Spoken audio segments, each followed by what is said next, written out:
We're going live. All right, I'm ready.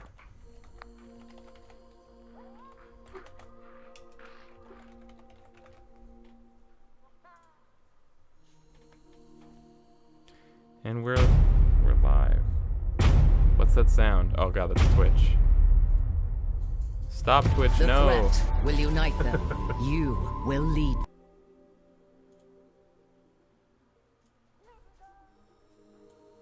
Who are we uniting and leading? The people in Dragon Age Inquisition. Ah, Uh, I haven't seen any of that yet.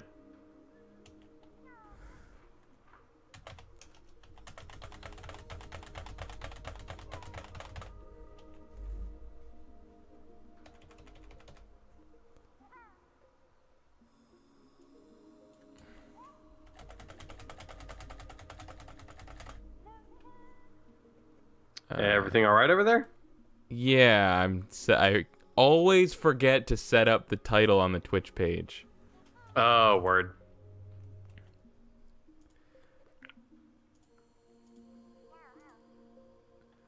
Done.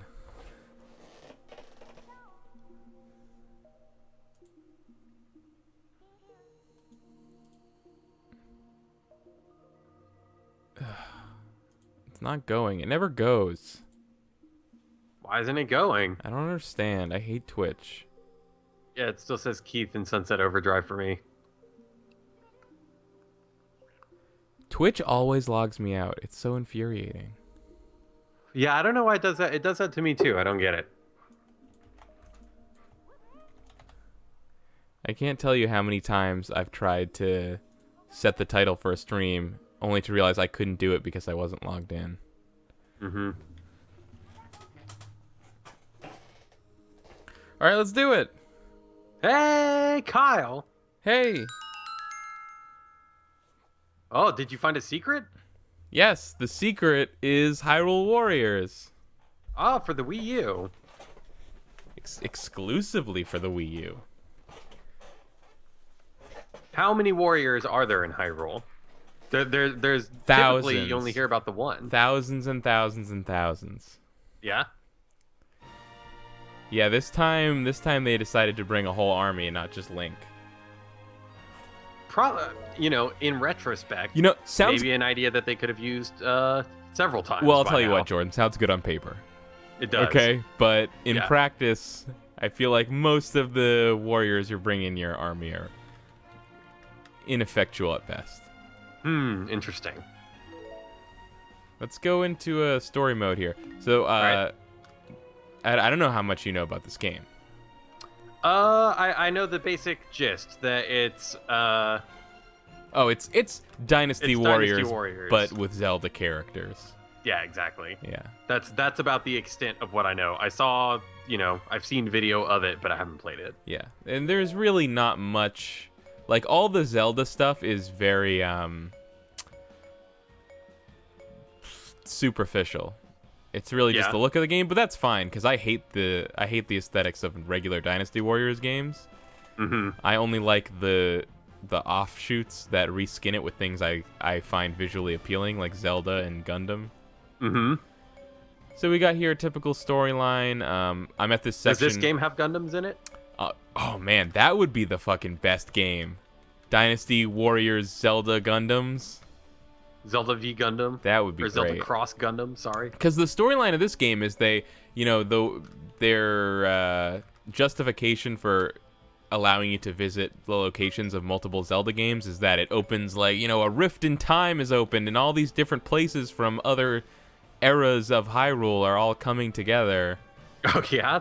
And why not just take it one step further and just tear open a wormhole to Gundam Town, right? Well, wasn't that isn't that the basis for every crossover fighting game? Yeah, exactly. Oh no, there's a hole in the universe, and now Spider-Man's here. Yeah, and the dark side is gonna fuse with Shao Kahn, Mm-hmm. and Raiden and Superman have to fight together to defeat him.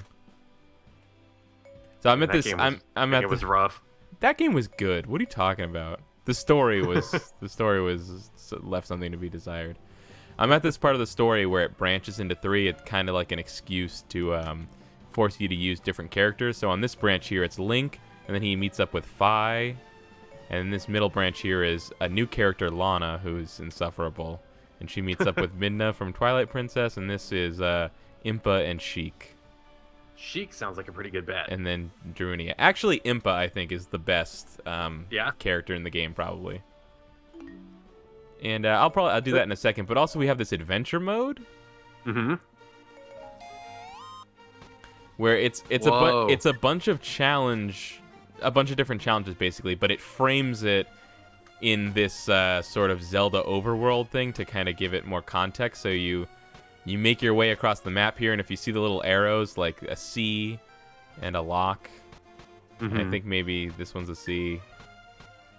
It just means, like, if I get a C ranking on the space I'm currently in, then the one to my left will open up, and I can make my way. And at the top of the screen there, they have the different things that you will win if you fulfill certain requirements in that challenge.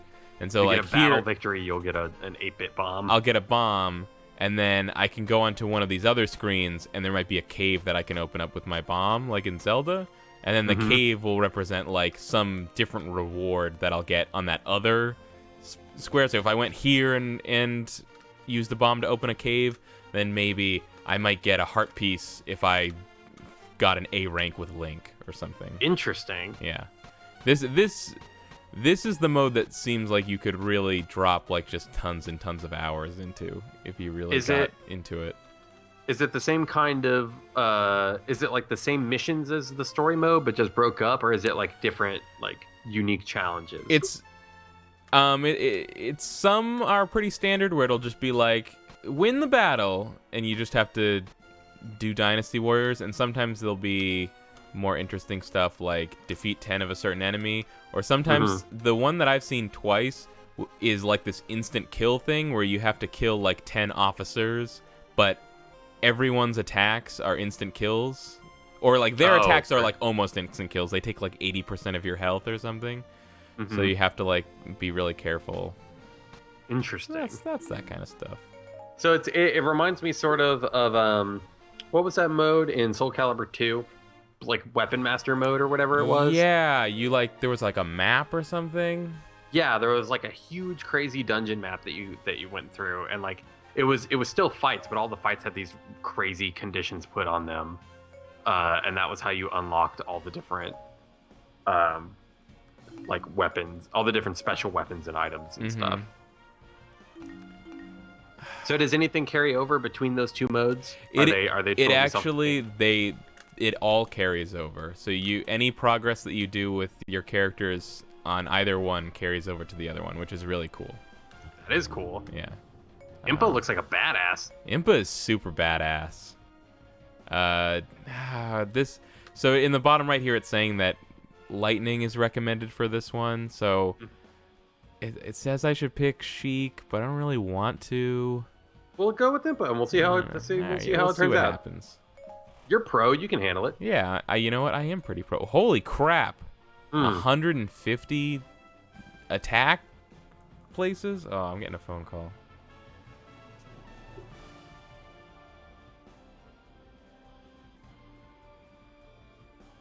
They need you to go find a plane.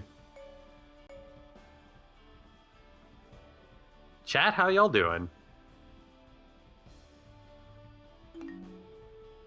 Mognite, Cube8, Sniper, thank you for joining us. What's up, Twilight? Metricos, how's it going? Y'all doing all right? Is it cold where you are? It's pretty cold here.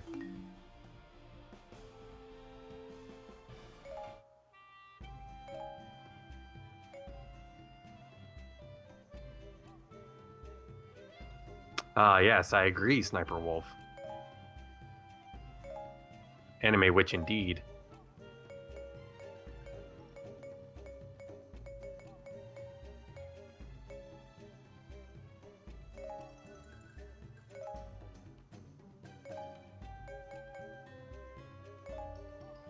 Well, while Kyle's on the telephone, I'll tell you all about the e-liquid that I'm vaping right now. It's root beer from Mount Baker, and it is delicious. It's like not actual root beer. It's more like root beer candy, like those like root beer barrels. So it's kind of got like a little bit of black licorice in it, but pretty good. I go 50-50 with my blends these days if I can swing it. Man, Zelda Gundam would be the best thing in the whole world. I think there is enough anime in both of those series. Like, not anime as in, like, actual anime, but, like, anime concepts in Zelda and Gundam that you could do some cool stuff. You know, maybe Zelda is a pilot. You know, maybe Ganondorf and Zex have to team up for some reason.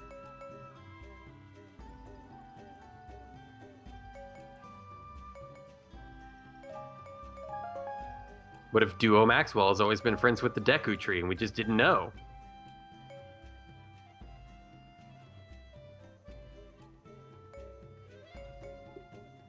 Oh no, sorry, Sniper Wolf. I said vaping right now, not making right now.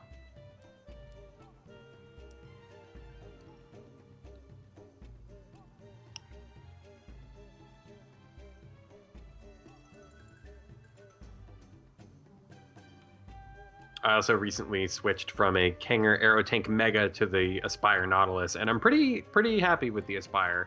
It had some flooding issues whenever I very first got it, but it hasn't done it again yet, so hopefully that won't be a problem. The bottom vertical coils that they put in these things now, though, perform a lot better than the bottom dual coils that come with the Mega Tank, which already performed really well. So yeah, you can get these for like $28 from Vapor Beast now, which is a really good deal considering that they were like $45 whenever they first came out. But Kyle appears to be doing some sort of character enhancement, spending rupees on badges in what appears to be a skill tree of some kind.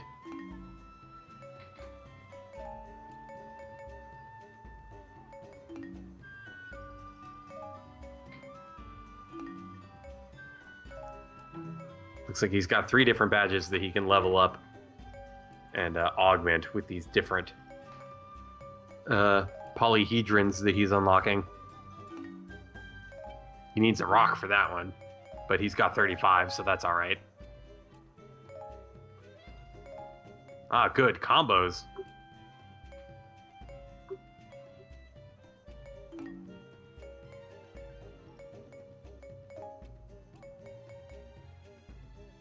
Would the Zelda characters be pilots, or are the Gundam Zelda shaped? Maybe both. You know, why limit yourself? In a world where Zelda and Gundam coexist, there is any manner of possible combinations of such incredible intellectual properties. So you could have the pre-existing Gundams, you know, and you could have Hyrule recently being drawn into the geopolitical climate of the After Colony era. Has to develop its own suite of mobile suits in order to defend itself from the Earth Sphere Alliance.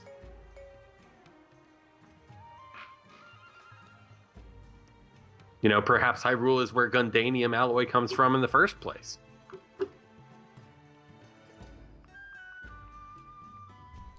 Hi, I'm back.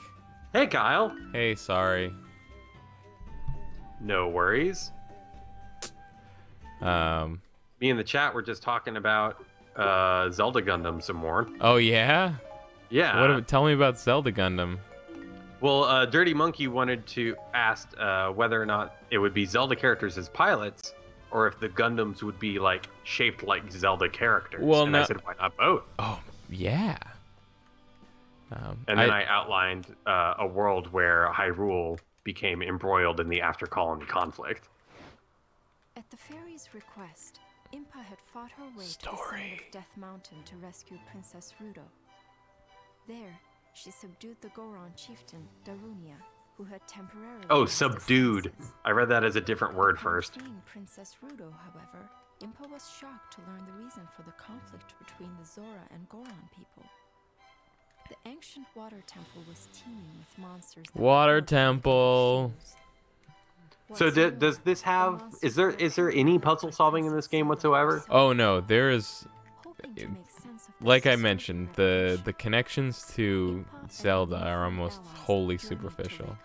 Okay. Like, there are occasionally things that are on the map that you need to use an item to get past. Like, you know, because that's the whole thing with what's Zelda about. You know, there's just a bunch of stuff in your way that you have to use items to get rid of. So, like, sometimes you might need to get something that's under, like, a giant boulder. So you blow it up with bombs.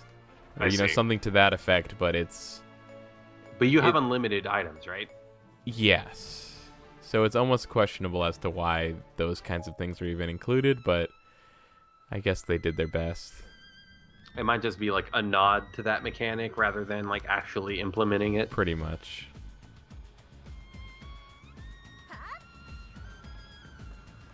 KF Trendy says, how about a human-sized Gundam piloting a giant Link? That could be cool.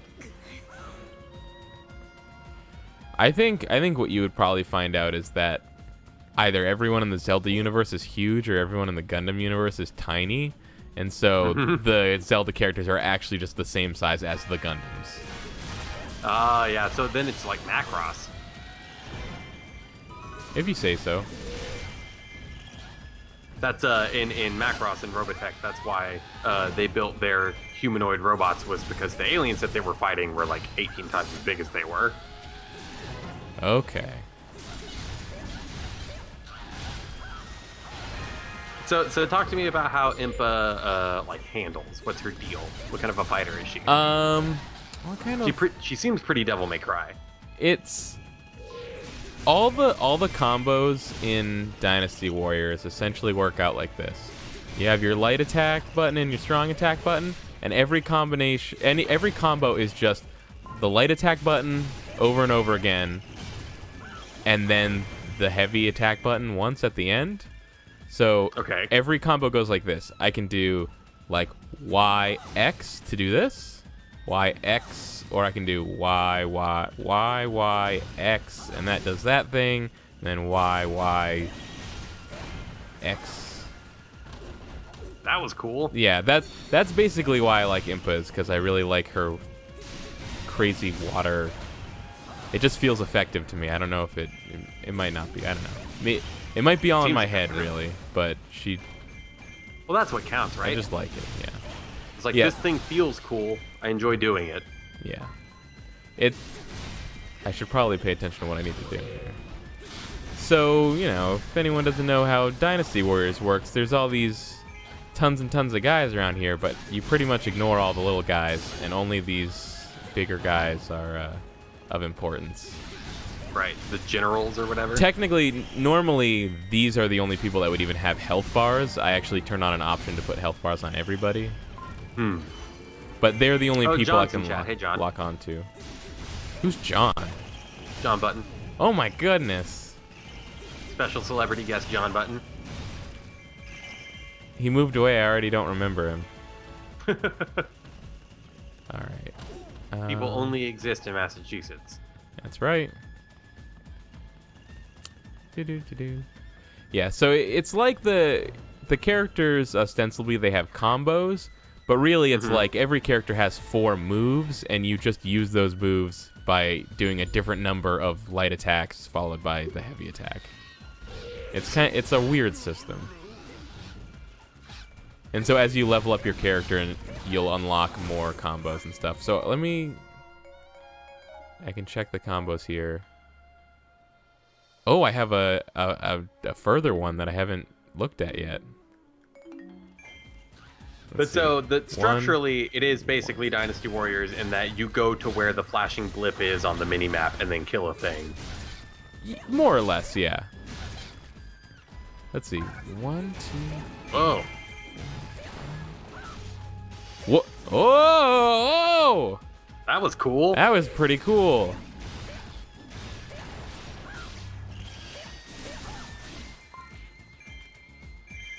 Impa's pretty cool.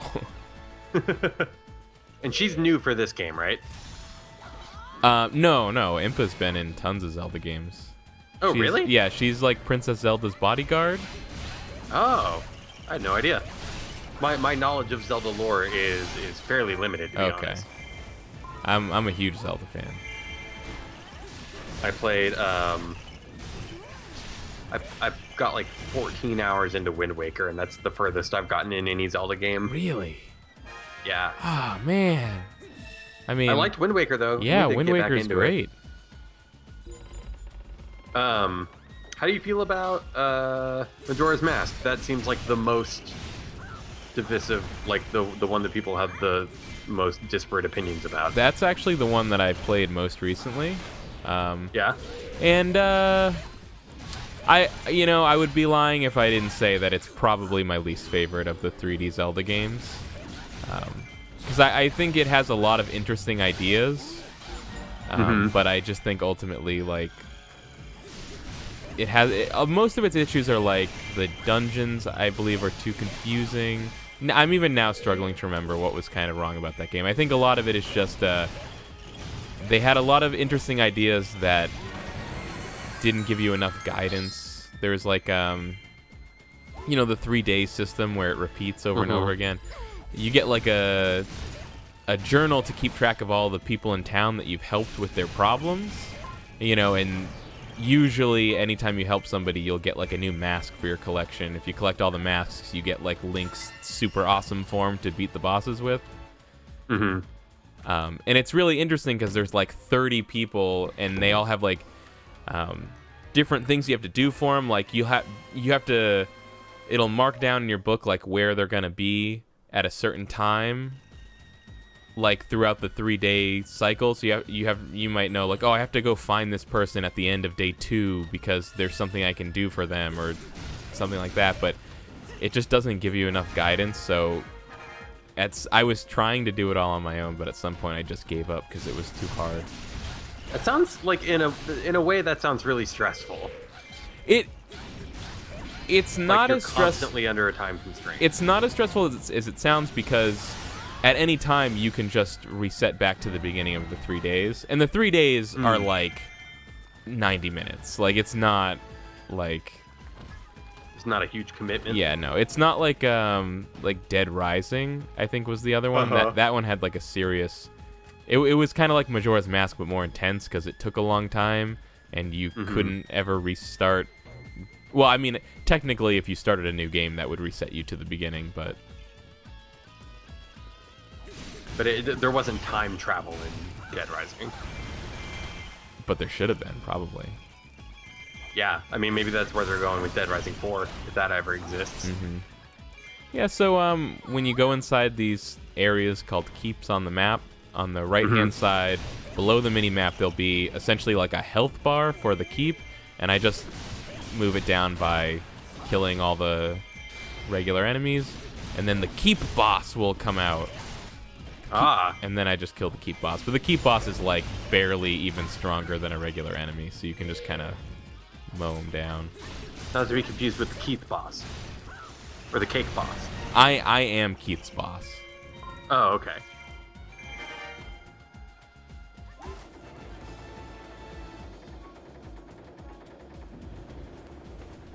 So what have you accomplished? I don't know. It says mission successful across the screen, and it makes it seem like you beat the level, but it really just means like you accomplished your current objective. Oh, I see. Oh, okay, so now you gotta go into the water temple. Yeah. That's pretty cool. They have like one area that's the lake, and then one area that's the water temple. That's neat. So I'm annoyed that Nintendo's bringing out their Majora's Mask update, because I just played Majora's Mask for the second time ever, like earlier this year. Yeah. And then they decide to go ahead and remake it, but it could be cool if they make like the journal system a little easier to figure out what people need. Because really the hard part is like, it'll show on my journal like, okay, at the end of day 2, like the weird old lady in the house has an event that can happen, but that's all you know. All you know is something can happen with the weird old lady at the end of day 2, and you just have to figure it out, and some of them are just impossible to figure out on your own. Interesting. So have they said that they're going to like make fundamental like mechanical changes to the game to make it more accessible, or is it just like a straight port? I haven't really looked into it. All I know is that I listened to the Giant Bombcast, and they said something to the effect that they would be making some kind of usability changes. I don't know how extreme they are, though. Did they do that for Ocarina of Time? Nothing really dramatic, but that's because Ocarina of Time is perfect. Right, it's already a perfect video game, so what are you gonna fix? Just ask GameSpot.com. Mm-hmm.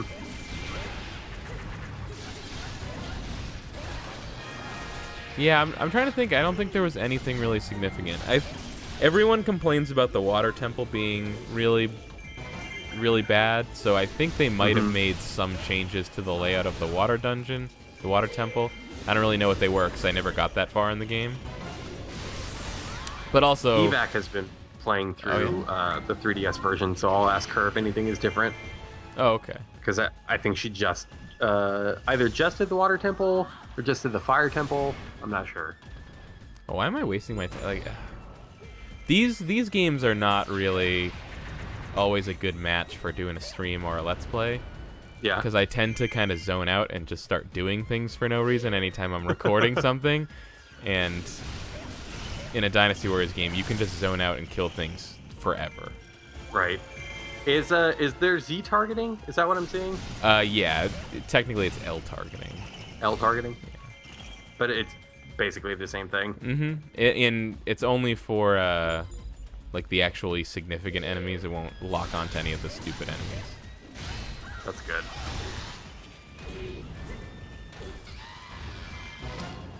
So every once in a while, when you're fighting a big enemy, they'll do something, and then it'll expose a weakness, and that's when that weird white hexagon shows up over their head, and then I have to try to basically attack them to run that down, and then that'll like stun them, and I can do like a super cool attack.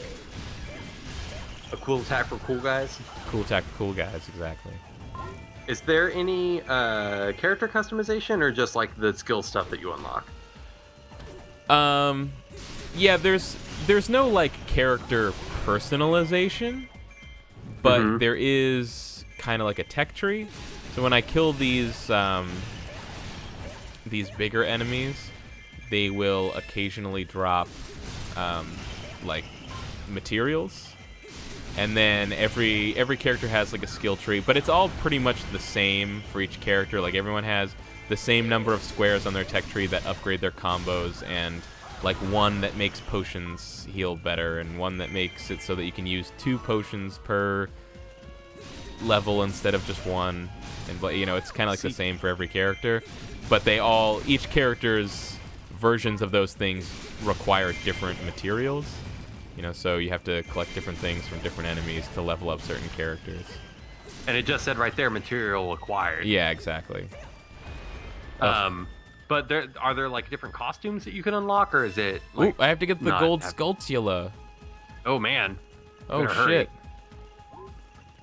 So there's a spider web on the minimap. That means somewhere there's a Skulltula that I have to go find. I gotta go listen for it, but if you don't get there soon enough, it'll flee. And I didn't notice it was there, so I don't know how much time is left. You better book it.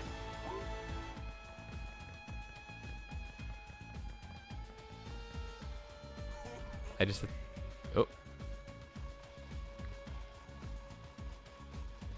I can kind of hear it.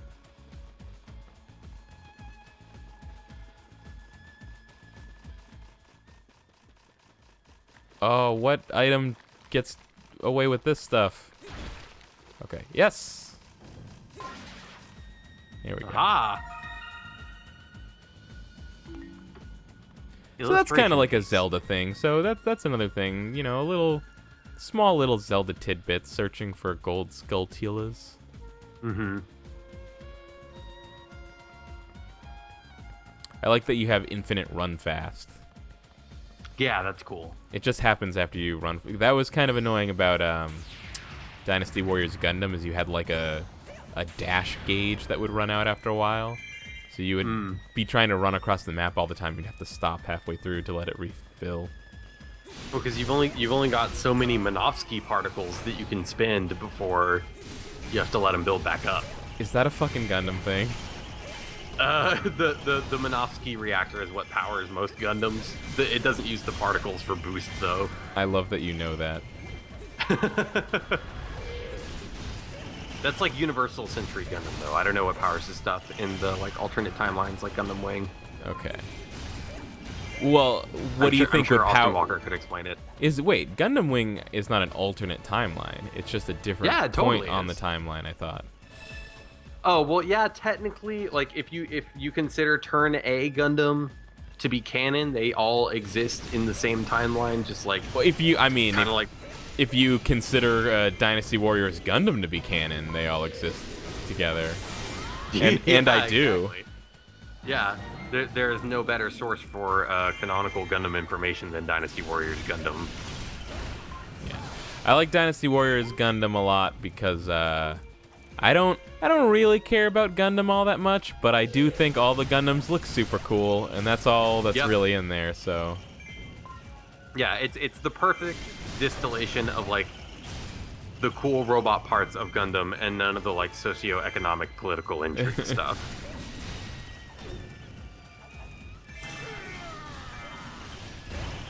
Where are all these skeleton dogs coming from?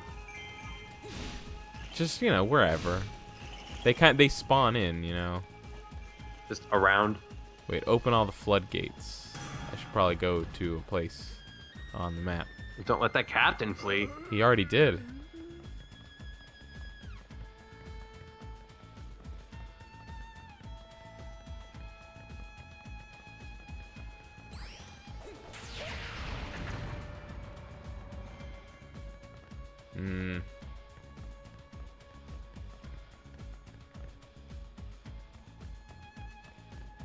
What? Oh, phone call. All right.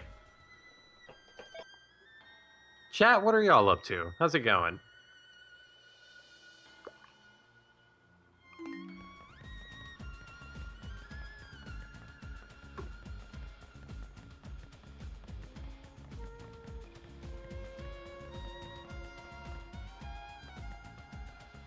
I have a feeling it has something to do with those blue crystals that are around here, but who knows? What do I know from Zelda? Not much. I tried playing Ocarina of Time like 7 or 8 different times over the years, and never made it past Deku Tree. Just couldn't do it.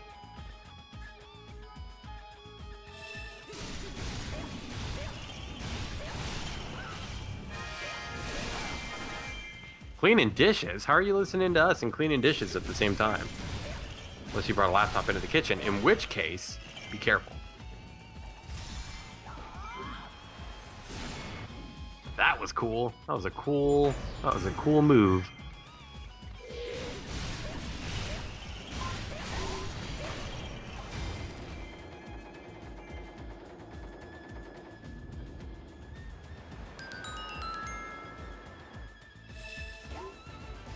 So the water temple is still about draining the water temple. That's pretty funny.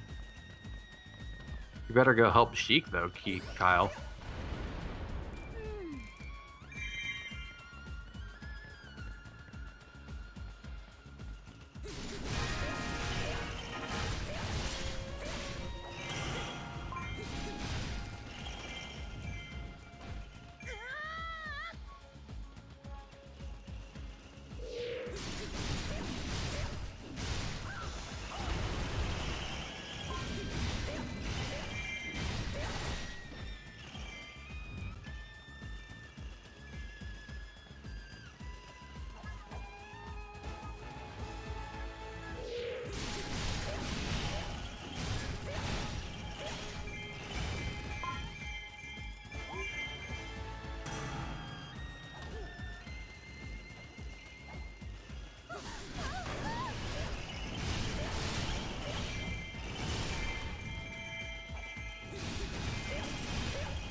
I do think it's funny that you can ignore 90% of the enemies at all times, but I guess that's pretty classic Dynasty Warriors.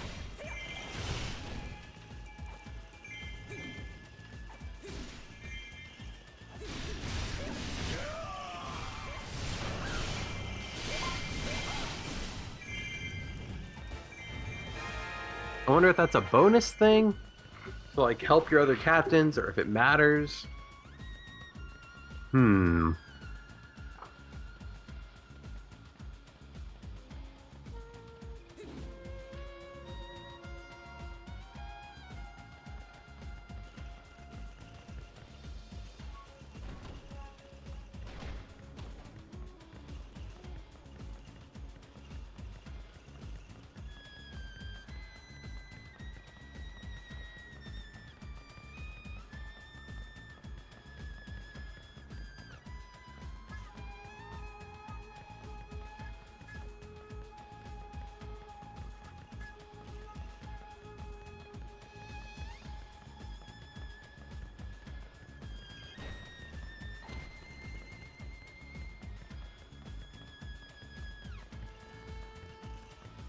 Music sounds pretty good though. Aha!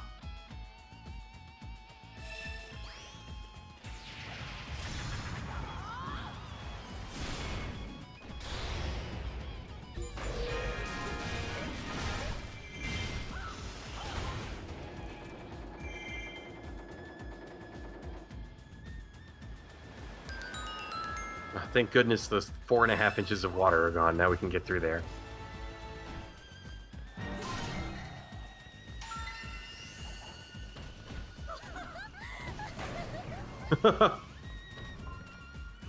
That's a serious bomb.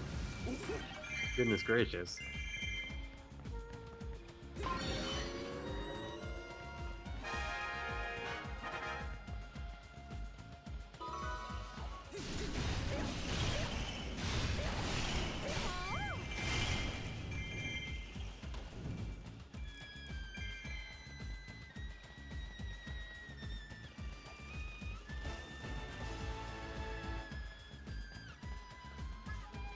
I think it's interesting how liberal Nintendo has been with its licenses for third-party developers this generation.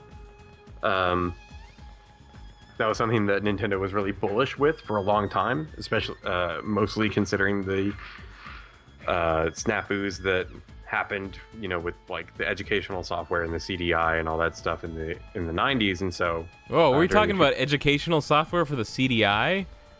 Yeah, I was saying.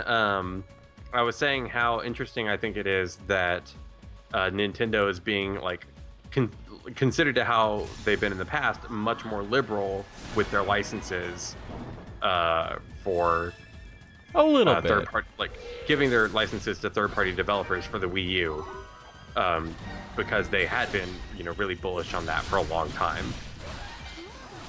After what happened with the educational software and like the CDI Zelda games, and well, I think they've always done some third-party licensing to some extent. Like, you know, like the Mario Party games, Nintendo hasn't developed any of those, right? And that shows, by the way. I was actually just watching before we started the stream. I was watching Giant Bomb play Mario Party 2. Oh, that's a rough video, man. Like, I didn't laugh harder than at the point at which, like, it was like an hour and 20 minutes into the video, and it felt like the game had just been going on forever and ever, and they were playing a 50-turn game, and they checked the turn count, and it was 16, and I just burst out laughing. It was like, oh my god. Oh, Zelda, what are you doing here? Hey, it's Zelda, guys. The eponymous Zelda. Oh, the okay. Eponymous Zelda. Wait, why do we have to fight Zelda? Oh, the She's on our side. Well, see, here's the thing. This must be some kind of imposter Zelda. Oh, I see. Some kind of like Shadow Zelda, perhaps. Oh, maybe. Oh, I don't remember how to block. What the... The problem is I've been playing Bayonetta 2 also. Yeah. And I keep getting all the controls mixed up between the two games constantly. Yeah. Is that game fantastic, like everybody says? Yeah, sure. It's what? I really loved the first one, and I played like what they released as a demo. I played that at E3 last year or a couple years ago, whenever they first showed that, and I thought it seemed really solid, but you know. Yeah, no, it's a great game. I would say I'm not over the moon about it necessarily. I think it's probably just because, I think Bayonetta 2 was really surprising in a lot of ways, and Bayonetta 1 was really surprising in like how crazy it was and like the scale of all the boss fights and all that kind of stuff. And to a certain extent, it's it's kind of like a been there, done that a little bit. Right. The shock factor is kind of worn off because we know what Bayonetta is now. Exactly. Yeah. But and it feels that's a genre that I've never really been in love with to begin with. So it's kind of weird because my complaint about it is that I'm playing on normal and I can kind of just skate through the whole game by just completely mashing all the time. But at the same time, it feels really easy. Like I'm actually at the last chapter and I really haven't struggled with anything in the whole game. But at the same time, I'm not sure that I want it to be challenging because I don't really like that genre too much. So I don't know. Right. I don't know. But it's great. I've been playing it. I'm about to finish it, which I actually don't finish most games. So. How are the unlockable costumes? I have not unlocked any. Maybe that's a thing that opens up after you beat it. Because the first one had a pretty decent amount of unlockable costumes. Oh, actually, I know because the first one also a Wii U port of the first one comes in the box. Oh right. Yeah, that's right. I forgot about that. Which that's the one that has like. That one has you can be Link and like Samus and stuff. Yeah, right? It's got Link, Samus, Peach, and Fox McCloud costumes, I think, unlocked from the beginning. Or maybe the Fox McCloud costume is the one that's in Bayonetta 2, I forget. I'm just glad that ended up being good, because that's the reason why I bought a Wii U. Yeah, exactly. I bought Bayonetta 2, and we're trying to save money because we have a baby on the way and everything, and Nicole kind of got on my case, like, what was it, like... Oh, I can't remember the game now. Oh, it was like Dragon Age Inquisition. Like, and she's like, "What, are you gonna buy Dragon Age 2?" I was like, "No, I have no plans to buy Dragon Age." And she's like, "You didn't have any plans to buy Bayonetta 2?" And I was like, "Excuse me, like my plans to buy Bayonetta 2 have been like pre-standing for quite a while." Oh no, that wasn't Zelda at all. No, it wasn't. It was Wizro.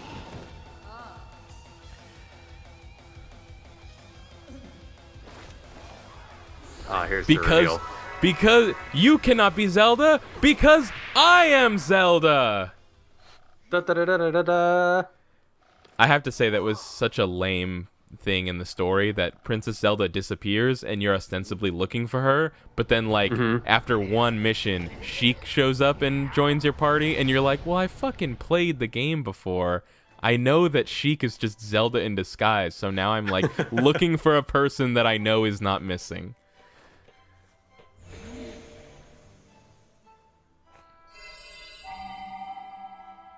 They sealed the time gate. Ah, that sounds like a problem. No, it's a good thing. Oh, good. They sealed the time gate. Oh, we don't need the time gate. I don't really know how it all works out, but they're trying to close all the rifts in time to fix time. Oh, to keep all the timelines separate. Exactly. Otherwise, the Hyrule Historia that you spent $100 on wouldn't be worth much. I actually do have that. It seems like a cool thing to have. It's pretty cool. Like, I'm not into Zelda enough to have spent the money on it, but if I were, I totally would. Like, that seems like the best thing. I think it was only like $40. It's not like a crazy amount of money. Nicole got it for me for Christmas. In chat wants to know who I am. I'm Jordan Mallory. Oh, this is Jordan Mallory. Hey. Previously of Joystick, and then previously of can never remember what it was called. Minicore Studios. Minicore Studios, and now jobless. Yep. Wicked unemployed. Wicked unemployed. Nice. What happened with Minicore Studios, buddy? I just found out about this yesterday. Really? Yeah, I didn't know. Oh. Keith told me. Oh, word, yeah. No, like Minicore Studios word still indeed, exists. Player. Do what? I said word indeed, player. Oh. Minicore still exists. It just got downsized dramatically. Okay. It exists just without you. Right. I think it's 2 people now. What? Yeah, that's a pretty big downsizing. Yeah, we were 13 people before. Okay. So we were never huge, but the Sun at Night just by the time we got through Greenlight and were able to get on Steam, it was kind of too little, too late. Okay. In as far as being able to support the company at the size that it was. That's too bad. But as far as I know, Jeff, the lead animator, and Chris, one of our programmers, they're still pulling a paycheck and are working on Murder at Mystery Manor, which was our like online multiplayer Clue sort of thing. Online what Clue? Multiplayer. Yeah, so like Spy Party, but like instead of a game that exists actually and will be released to people. Yeah, but no, that sounds awesome. It was a cool idea, and we had a functioning prototype by the time that I left, but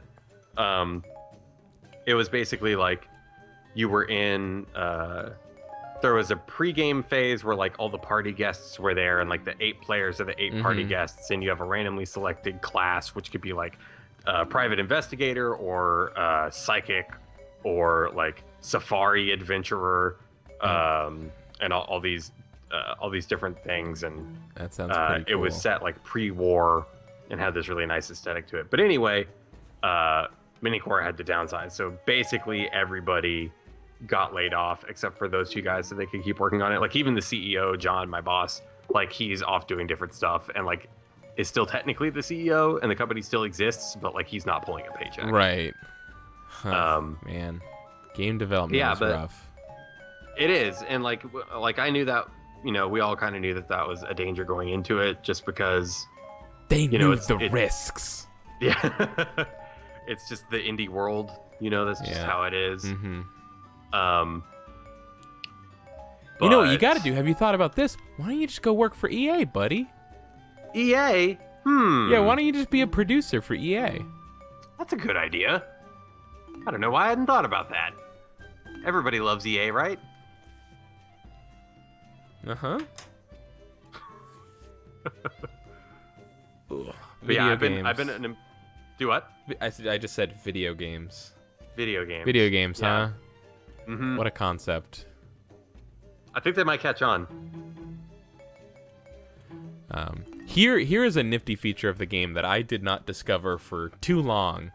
What's that? Is the Training Dojo. See, when you see something that says Training Dojo, what do you immediately assume that it is? I would assume that that's a training mode. Yeah, where you like learn to like you practice combos and stuff.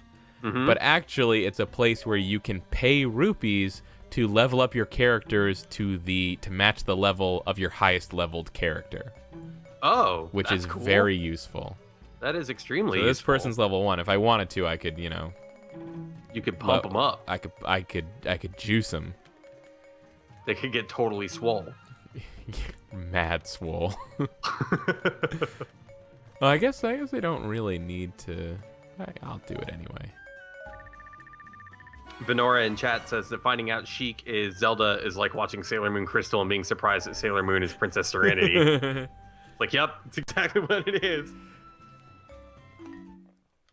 Oh, you lot and your Sailor Moons. In our animes. Your Japanimations. The Crunchyroll ad on this week's Giant Bomb Cast was pretty good. It was great, yeah. It was pretty good. I love when he reads the list of popular titles that are available on Crunchyroll, and he basically echoed my thoughts, which are just like, you're making all of these titles up. Like Hunter x Hunter. Because I've completely fallen off of anime. I don't know any of the popular jams. I'm pretty behind. I think the most recent thing I've seen is like Madoka Magica. Yeah. And I loved anime when I was in middle school, but then I grew up, so unnecessarily mean burn. Also, I've seen the first season of Attack on Titan. That's really recent. And I thought it was good, but Attack on Titan has, if they're not careful, that show is going to develop Dragon Ball Z syndrome real fast. Oh yeah. Because that first season already had some pacing issues, and it seemed sort of like the same thing where they're worried about getting ahead of the production of the manga, and so they have to space things out, which is always the problem. Yeah. Which is like, okay. that's why Naruto went on for 15 years. Is that or whatever. why that happens? Like, yeah, that's what it is. They catch up Is to the that- manga and they're like, oh shit, we just gotta make up some bullshit for a while. Yeah, that's exactly what happens. That's why DBZ lasted so long. That's why Okay. Naruto went on forever. That's why Bleach is still happening. Bleach is still happening? Yeah, man. Oh boy. It's either still happening or it just ended. But like, Bleach has continued for much longer than it seems like it should have. That's why but that's why I like reading manga, because it's like I like getting to experience the original version of something, so it's like reading the book, and also it's shorter. Yeah. Like, And normally like if you read a book as opposed to watching a movie, it takes way longer.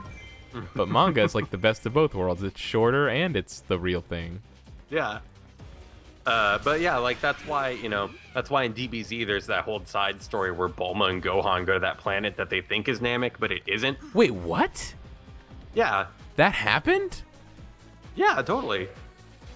I It's like Bulma and Gohan are in that spaceship and they're trying to find their way to Namek, and they show up on that. It's like, granted, it's only like 5 episodes or whatever, but like that's why that filler stuff exists, is so that they can buffer the amount of actual plot so that they don't get ahead of the manga production. I wonder if I haven't literally seen every episode of Dragon Ball Z, so I might have just missed it because I would be like watching it on Cartoon Network or whatever. I wonder if they just skipped those or something, because I don't remember that at all. It was only a few episodes, but like stuff like that in general. But like there's an entire season of Bleach that you can just skip, like just straight up. Yeah. And it's because they were waiting for the production of the manga to catch back up to the show. I heard that about Naruto also. Mm-hmm. Like Yeah, my I think understanding is that the there's Attack like a on Titan- whole like season arc of that show that happens at like the tail end of like the first Naruto series before Shippuden starts. That like isn't in the manga and is completely skippable or something like that. Yeah. Keith was mentioning it. He's the one that watches that show. I don't know anything about Naruto. It's awesome. Is it? It really is. It's really great, but man, does it go on. I tried to keep up with the manga for the longest time. I think I made it to like 28 or 30 or something like that, but they're up to like probably the 60s at least. But yeah, Like, you should read it. I mean, you could watch it also, I guess, but I read the manga, so that's what I know, and that's really good. I'll look into it then. Like I see the the Giant Bomb quick looks of the Naruto games or whatever. Yeah. And it's like it looks like it has reached Dragon Ball Z levels of like yeah. multiple different versions of characters existing, and like Yeah, like there are forms of those characters that I literally do not recognize at all. Like I think the latest Naruto game has Naruto on the cover, and he's like his entire body is glowing orange or something. Right. I have no concept of what that even is supposed to be. Like that's so far outside of what I'm familiar with. it has to just be like Super Naruto, right? Yeah, it must be, yeah. But that's exactly what it feels like. It would be like if you only watched like Dragon Ball or something, and then you saw like Super Saiyan 3 Goku, you're like, what the fuck is this? Yeah. What happened to Dragon Ball? That's kind of how it felt like back when Dragon Ball Z not when it first got syndicated, but like when it first was on Toonami, and it was still a relatively small thing in America. Yeah. And like none of the games had been released over here except for like Dragon Ball Final, like GT Final Bout, which was impossible to find. But like too bad all the people that wanted that game couldn't get their hands on it. Like what a blessing in disguise that turned out to be. I actually ended up for my birthday one year. It was cheaper to buy get an external mod chip and the Japanese version of the game off eBay than it was to actually find the American version. Oh, so you bought it? You actually did track it down? You got the Japanese version? It's over there because the Japanese version was like super common. It's over there, like it's in your room right now. Yeah, it's on my DVD rack. Wow. How did you feel? Yeah, how did you feel about that?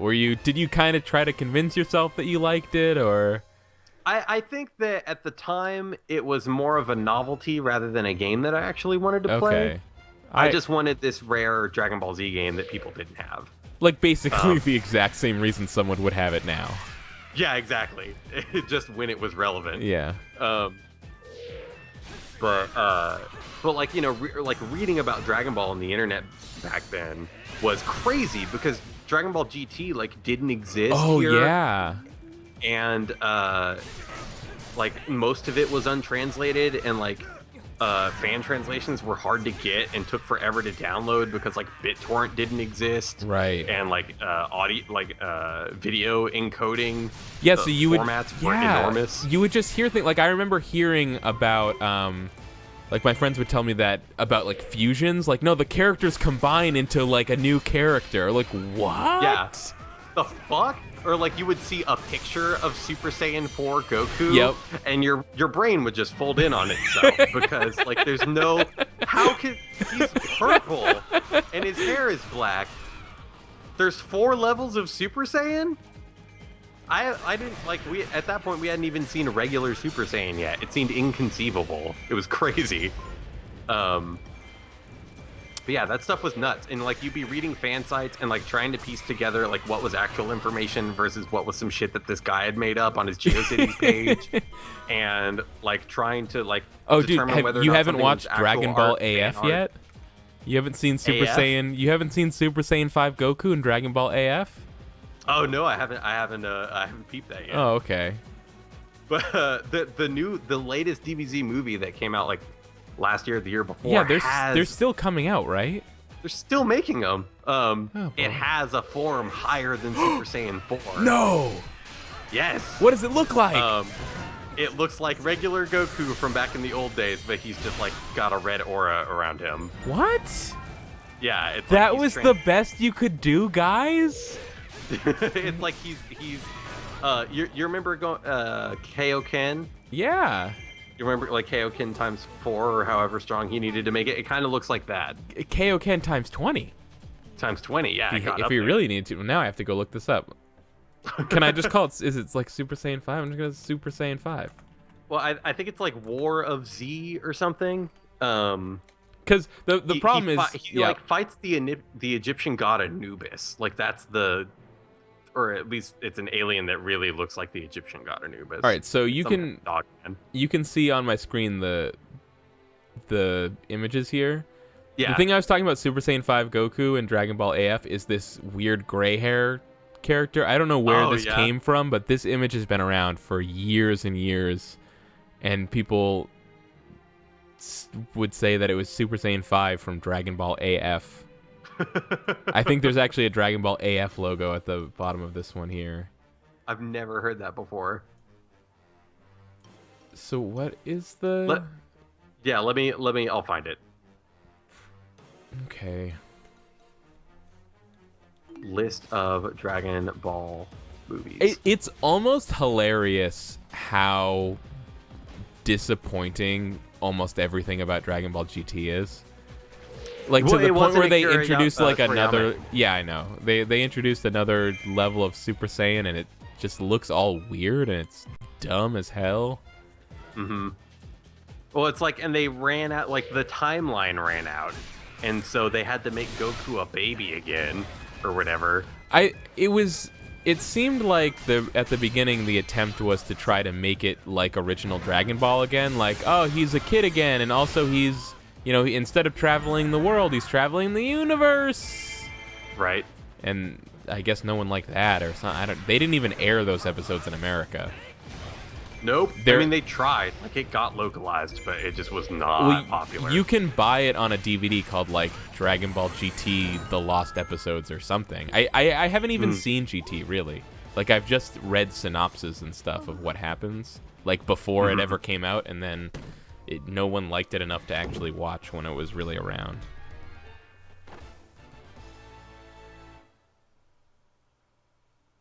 Okay, hang on one second.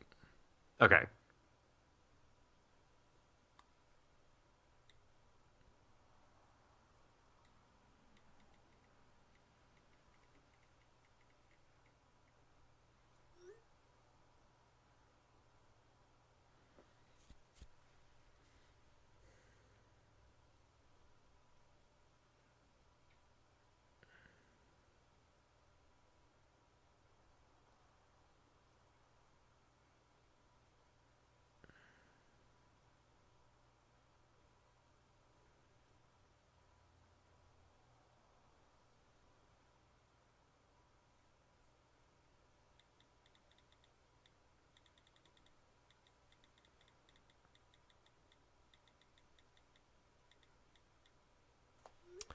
All right, sorry about that. No worries. It appears as though the form is called Super Saiyan God. Oh, good. I'm gonna do an image search to confirm. It's just fucking Goku with red hair. It's like the lamest deviant art Dragon Ball Z thing you've ever seen. Yeah, it's just Goku with red hair. What the fuck, man? Yeah, I don't know. I think this might take place outside of the GT continuity. Well, all the movies take place outside the continuity.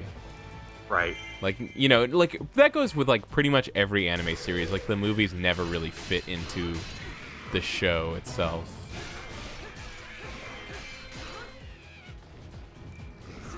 I mean, you could kind of piece it together. Yeah, a little bit. Oh, like Dead Zone happened before Raditz showed up, or... Sure, yeah. You know, Yeah, that I used sort to of know thing. all the names of the movies and everything. Tree of Might. There was...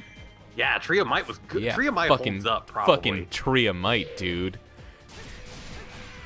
I remember being... I've got those tapes on... Or those movies on VHS I somewhere. have a VHS somewhere with just a white label on it and a black marker that says Tree of Might. Because they showed them all in Toonami at some point. Yep. God, those movies are good. I need to watch all those movies again. Tree of Might probably holds up. Some of them were bad. Like I remember most of them actually being maybe not that good, but Tree of Might was. I never definitely saw an any of the exception. ones with like Broly. Those were all lame. They're just lame and boring. Yeah. But I don't know. I wonder if that's just me because like in my dumb adolescent brain I had built that movie up so much because I had seen, you know, so many images of that character for so long and thought he looked so cool that, you know, when I finally saw the movie I was kind of like disappointed. I don't know. I always thought his hair was like over the top even for Super Saiyan hair. Because there was just so much of it. Yeah, so much of it. So much luxurious pointy golden hair. Yeah. Kaneda Hipster in chat says to surmise the movie. Basically, there's this guy, Lord Billis, and he's some alien deity thing, and he's bored. He's going to destroy the planet, and then Vegeta sings about bingo and does a little dance to keep him occupied. What? Greatest movie ever? That sounds like it. Because now that I think about it, I'm pretty sure I read about like the ending of Dragon Ball GT. Like it ends with all the characters being dead or something. Goku like flies off with a dragon or something into I don't know, heaven. So like when does this movie take place? I think, man, I wonder if GT is considered canon. That's a good question because this movie's not called Dragon Ball GT something. It's Dragon Ball Z something. Yeah, and apparently it's the first Z branded film to come out since the 10th anniversary movie in 1996. Huh. Okay. Shogoth in chat brings up a good point of isn't Dead Zone canon because the villain came back later in the series? Yeah, Garlic Jr. Oh yeah. He was the villain of the filler series between the Frieza saga and the Cell saga. Or the Cell Saga and the Boo Saga. It was between the Frieza Saga and the Cell Saga. Or technically, it was between the Frieza Saga and the Android Saga. Right. Let's not forget the Android Saga. Right. Those were the first episodes that I saw of Dragon Ball Z were actually all in like the Cell Saga and stuff. Oh man, so that's a rough place to jump in. there was a lot to learn, but I have a great amount of affection for all those things. Totally. The animation was really good then, and Cell is a cool bad guy still. And that was like in the Cell Saga was where they got into all the like different levels of Super Saiyan and stuff. So I think a lot of people think that stuff is really lame and wish that the show went back to Goku riding on a cloud and looking for Dragon Balls, but I thought all of it was pretty cool. I don't know. I think the Super Saiyan stuff is neat. Hey, remember Dragon Ball Z video games? No. Because none of them ever came out here. Well, I mean, eventually they did. Yeah, by then I think I played the first Budokai. Yeah. But I had friends that like had them on GameCube and stuff, but I never played them because I had an Xbox back then, and they didn't ever come out on Xbox. Oh. I played the first 4. I played Budokai 1, 2, 3, and Budokai Tenkaichi. This woolly mammoth snake seems like a problem. This that thing is like the he's from Skyward Sword, and he is like the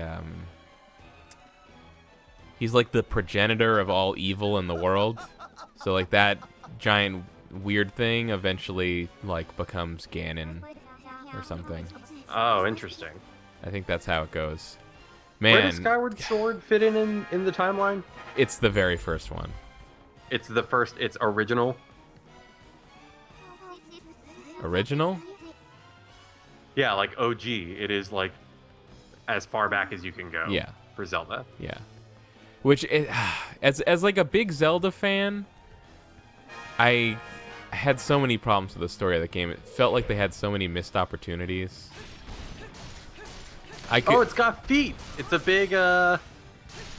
It's like what was that kid's show in the 70s? You got me. I'll think of it later. Yeah, like as a Zelda fan, Whoa. is the beginning of the Zelda mythos something you even wanted them to ever address? Yes. Well, technically, like, the thing was they already did that, because Ocarina of Time, when it came out, was supposed to be the first Zelda also. And I thought they did a really good job with that. Yeah.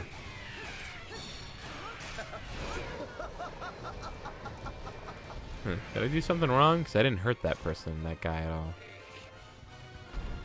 You were cutting his toes up seemed like the correct thing to do. Yeah, that was this was actually one of the worst things about Skyward Sword was you had to fight this guy like a bunch of times over and over again. I don't even know what just happened there. He just left.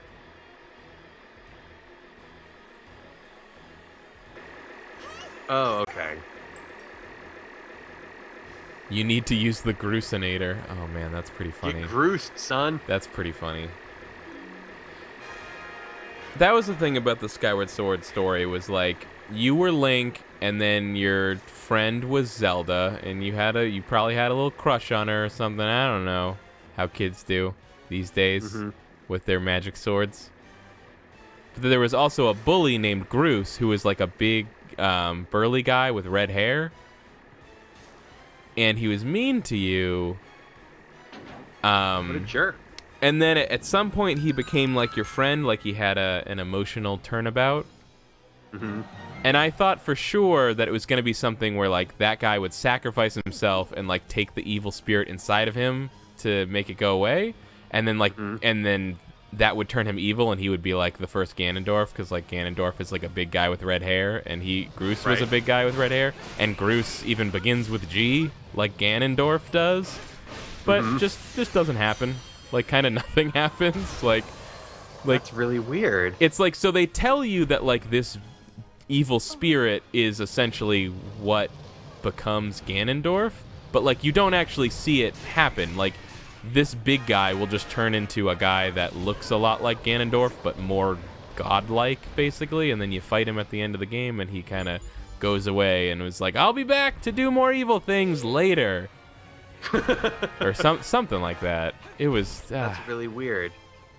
Yeah, that sounds kind of underwhelming. Like the thing is, I'm not a writer, but it's always really disappointing when you look at a story and you're like, I'm not a writer, and I could think of something really simple that makes it's way better than this story. Right.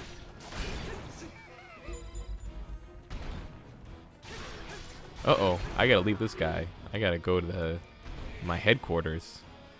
No. My base is about to fall. That's the most annoying thing in this game, is that you can lose if your headquarters falls, and it's, at least for me, wait, there's no one here. Anyways, at least for me, I find it really easy to miss those alerts that are trying to tell you that that's about to happen. Mm-hmm. So I'll just be playing, and then all of a sudden it's like, oh no, your headquarters fell. You lose. Game over.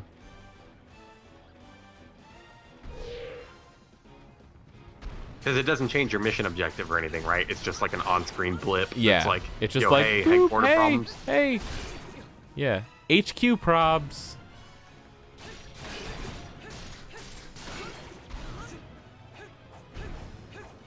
But I should play Skyward Sword again. I think I might. I had a lot of problems with it, but I might be a little bit too harsh on it sometimes. It seems like a game like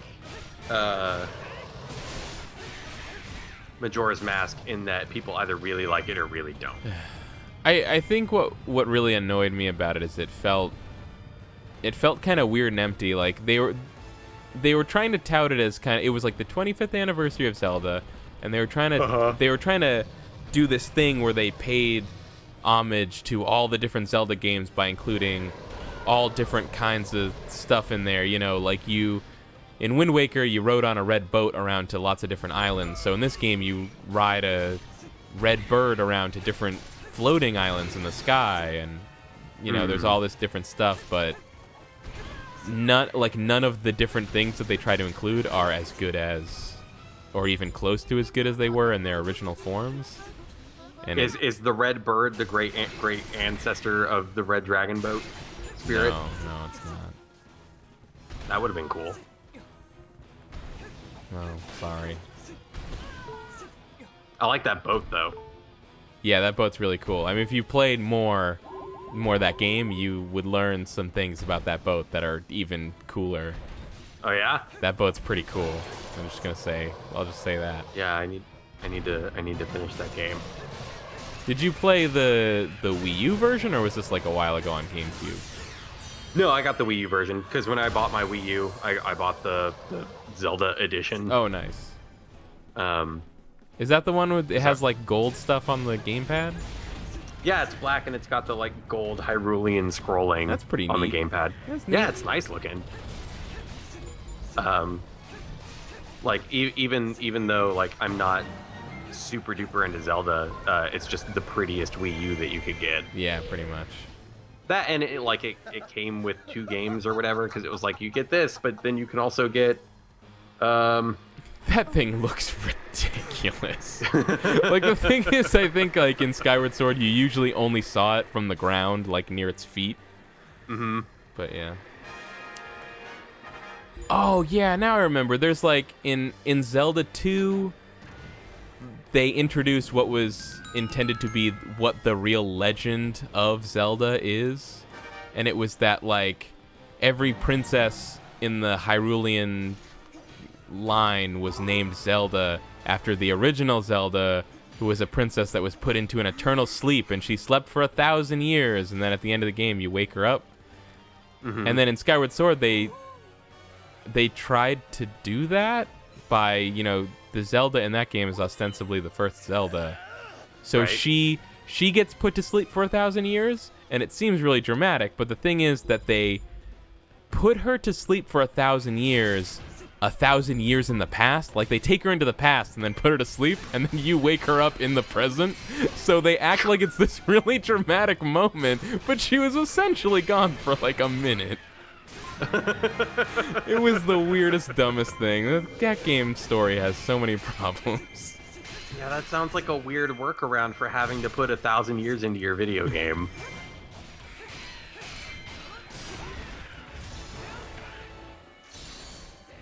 But there was a lot of Wii Like Motion waggly Plus nonsense? stuff. No, it was it required Wii Motion Plus to use it. Oh, yeah. So a lot of the motion stuff was pretty good. that's cool. The sword stuff left something to be desired, but you saw a lot of these reviews that said like, this is what the Wii should have been all along, you know. But it was like the last Wii game. Right. It felt like, man, if that game had come out as a launch title for the Wii, or, you know, 1 or 2 years into the life of the Wii, the Right. story of the Wii could have been completely different. But Right, and which is not to say that the Wii wasn't successful, because it did gangbusters No. for Nintendo But for a long time, but just for a completely different reason. yeah, it has no hearts and minds, though, I feel like. Yeah. Well, and like Motion Plus, the reality of Motion Plus is what people thought the Wii was the whole time. Exactly, yeah. And the thing was, Yeah. like, Nintendo, you know, they could have had that Motion Plus stuff in there the whole time, but, you know, I feel like they took a risk by trying to save money by not having it in the original design, and I think it became very obvious that it just didn't cut it, but it was Right. kind of like too little, But, I too mean, late like- when they came out with Motion Plus. Yeah, and like they started building it into the Wiimotes, which made a big difference. Yeah. I can't remember if they ever started. What's this guy's deal? Oh, he's from Skyward Sword. He's just a weird weirdo, and at the end of the game you find out that he's a sword. He is a sword. Yeah. Oh, Like okay, cool. he's like the evil guy's sword. He turns into a sword, and the evil guy uses him. That explains how long his tongue is, I guess.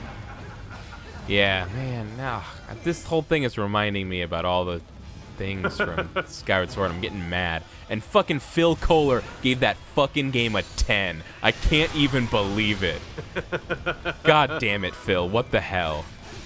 Phil also gave a good review to Dragon's Dogma. You just can't trust Phil Kohler. You know what? Yeah. What's with that guy? We'll probably never know.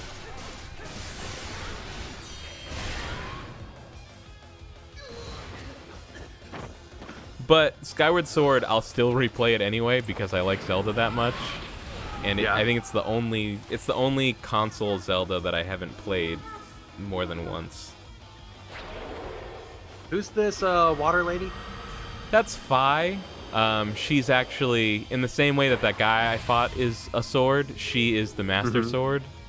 So she like becomes the Master Sword at some point.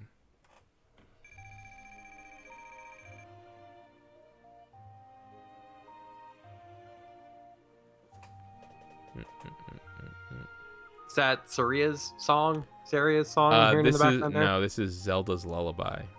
Ah. Saria's song is like the Kokiri dance, right? Or no, that's Song of Storms. No, you're right. It's the like Lost Woods song. Right. Ooh, I got a white. There's some good I got a dubstep white remixes. sword. A white sword? Hang on, I have Is to. that better than your Master Sword? I don't have a Master Sword yet. Oh. Hold on, I'm gonna have to disappear again for a minute. All right, that's cool.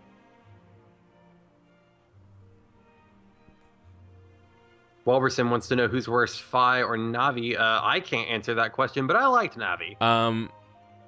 Navi, I think, was annoying because that game had a flaw where she kept saying, "Hey, listen," all the time, and that was really annoying. But I have a lot of like just fundamental problems with what the Fi character is because she's a sword. Like I feel like Fi is like a bad character, while Navi was like accidentally annoying. Right. Oh no, you know what? No, Fi is terrible because at least Navi would say, "Hey, listen," but you could just ignore it and not actually push the button to talk to Navi. But Fi, I feel like there are so many times where she would stop. That was the other thing with Skyward Sword. There were so many moments of painfully long tutorials of them explaining the whole game like you had never played a video game before. Oh, Skyward Sword. Oh, Skyward Sword.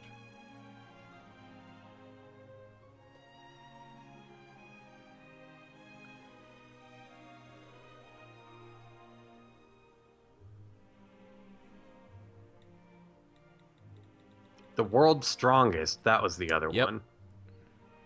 That was the one with the big brain robot. That was good too. I didn't like that one. I think it was probably the weakest one out of those three, though. It is, yeah. That's the one where Milo. That's the one where Goku does the Kaioken times 20. Right. And I sorry. Don't listen to me. That's cool.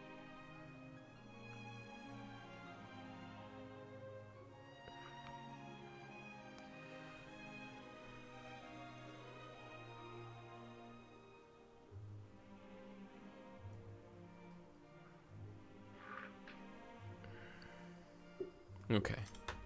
So, in Dragon Ball Z Budokai, I think I'm the only person in the world that remembers this, but they accidentally kind of mistranslated Kaioken in that game.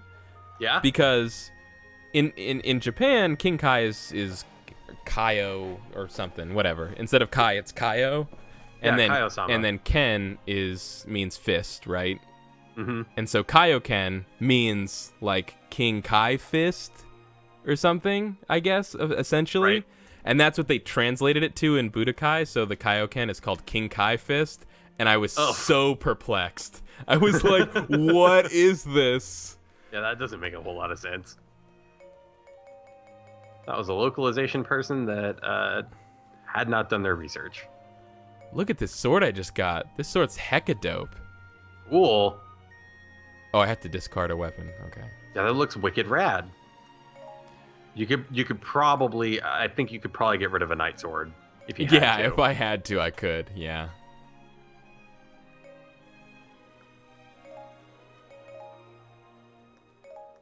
So every character has multiple weapons. Like Link has like sword and shield and magic scepter or like fire rod or whatever, and like weird fist gloves or whatever.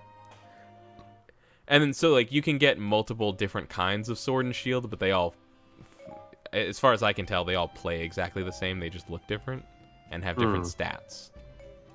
So I'm gonna go to the smithy, and I'm going to because I have this new sword, but it's got 3 empty slots. So I'm gonna put some stuff in there.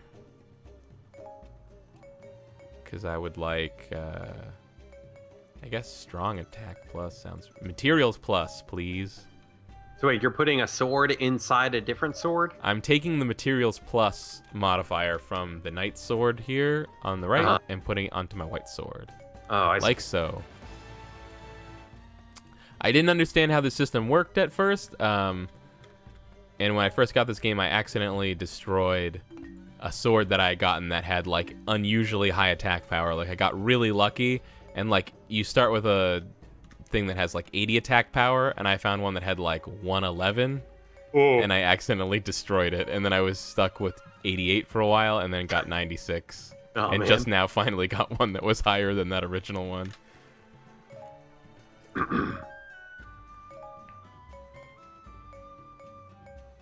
Stars. What are stars? What does that mean? I guess you have to add it to find out. Increases chances of high star weapon drop. Ooh, that sounds good. Does sound good. Increased duration of damage effects. Huh. I don't know about that. Increases X attack damage. I think I'll just stick with just the materials plus for now. Yeah. I don't want to use up my slots prematurely. Can you not resocket those slots later? Not that I am aware of. The apothecary is where you would make potions, I would assume? Yes. I don't really use potions though. They're all things like let me just go show you. It'll be like weapon rank 1. So if I use this, it'll be like on the off chance that I drop weapons, there is a weak boost to how good that weapon that may or may not drop may or may not be. Okay. It seems kind of weak to me. I don't know. It even says weak. It's a weak boost. Like, how uninspiring. It sounds really worth your time. More combos. So are you playing this with the gamepad? Yes. How is that? And It's what's on fine. the screen? The exact same thing that's on the screen right now. Oh, really? Yep. So it doesn't like show you the map or anything? I don't know what it does in the middle of the battle. I've actually done the majority of playing this game on the gamepad itself. So word. usually I'm doing that. I played a bunch of Mario Kart on the gamepad screen. Mario Kart 8. It works. Yeah, Mario Kart 8. It works surprisingly good. Like, it takes a little getting used to at first, just because, like... Yeah, no, it works perfectly. Yeah. Especially compared to, like, I don't know if you've tried to do any remote play from, like, the PS4 to the Vita. No, I haven't done any of that stuff. That's something I do quite a bit. And, it's great that I can play any of my PS4 games on my Vita. Like, that's really, really awesome. But it has, like, some pretty significant lag on it. Where, like, the Wii U gamepad, by comparison, is, like, flawless. Right. So do you need to go to that third zone before you go to this Temple of the Sacred Sword? I've already gone to these ones. Oh, okay. So let's... Oh, I can only be Link, I think, on this one. Must be a story mission. Oh, Like it's an saying I important should use story my mission. gauntlets. Punchy times? I guess I'll do some punchy times. I haven't used these before. Oh my god, Do a you have your- cutscene! Holy crap! Whoa. This hasn't happened in a while. Link looks really weird. I thought she was taller than he is. People in Zelda don't talk. Oh, that's right. Do they have voices? Apparently not.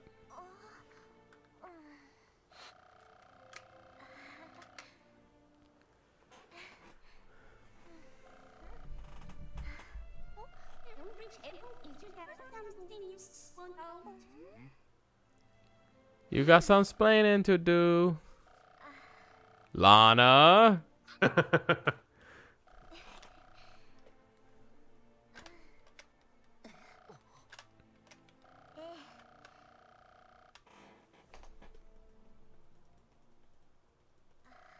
Zelda never lets Link be in any of the stage shows.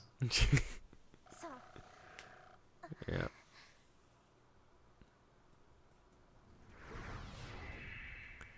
Check out this lady with the boobs. Oh, right. I forgot about Boob Lady. Pretty fucking Hey, lady. serious boobs, right? Like, Yeah. Well, this is a Team Ninja joint, or Omega assisted on Force. I think Team Ninja did something. Yeah, I think that was their one contribution. They just came in and was like, her boobs need to be way bigger. Oh, there's Ganondorf.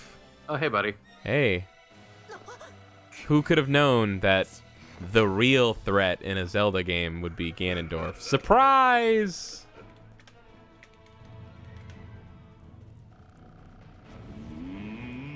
Ganondorf looks almost exactly like the lead singer for Coheed and Cambria. I was gonna Well, say. why does Boob Lady have a Triforce? I don't know. I think she stole it. Or something. I can't. Those boobs are really distracting. Yep. And unnecessary and kind of out of place for a Zelda game. it Yeah, seems like. totally out of place. Maybe not just kind of.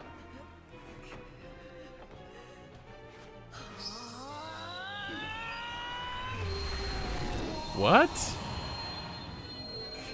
It's funny that you said that he looked like the lead singer from Coheed and Cambria, because I was about to say that he looked really cool, and then you kind of cut me off there. Hey, Coheed's cool. I mean, like, their last couple of albums weren't great, but Link and his allies were I think I only know like one of their songs, and it was whatever song was in Rock Band. Meanwhile, Ganondorf had recovered 3 of I know his which one you're four talking about. I spirit can't remember the fragments. name. He chose to leave Sia's body, her usefulness at an end. Free of Ganondorf's control but tragically corrupted, Sia resolved to make Link and the Triforce hers and hers alone. The mean boob lady is good now because Ganondorf's not inside of her anymore. Oh, well, good. Attacks on Hyrule. Yeah. But all was not lost. Super good. Yeah, let's get that Master Sword. To the Temple of the Sacred Sword. in Helpful search of arrow. one thing that could save them all. Yeah, like this whole story is just asinine. Zelda's got like a PowerPoint presentation that she's using to explain what happened to everybody. Or it's like one of those Direct your like attention to figure B. No, it's like the football like sportscaster like yellow digital marker that they draw on Right. the field. Oh, if you see here.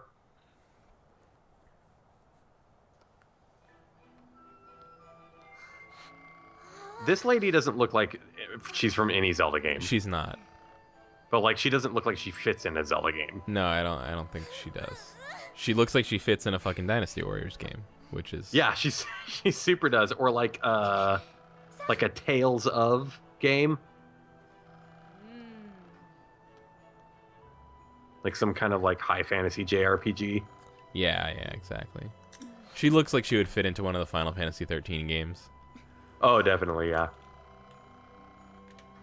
She'd have to get rid of that cape.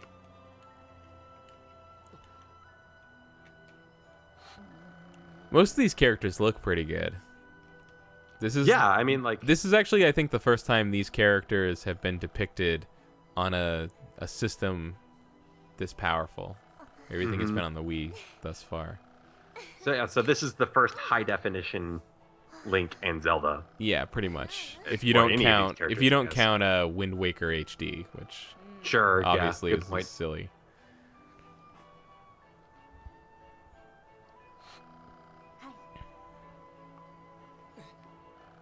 These are the first Zelda models that were designed for...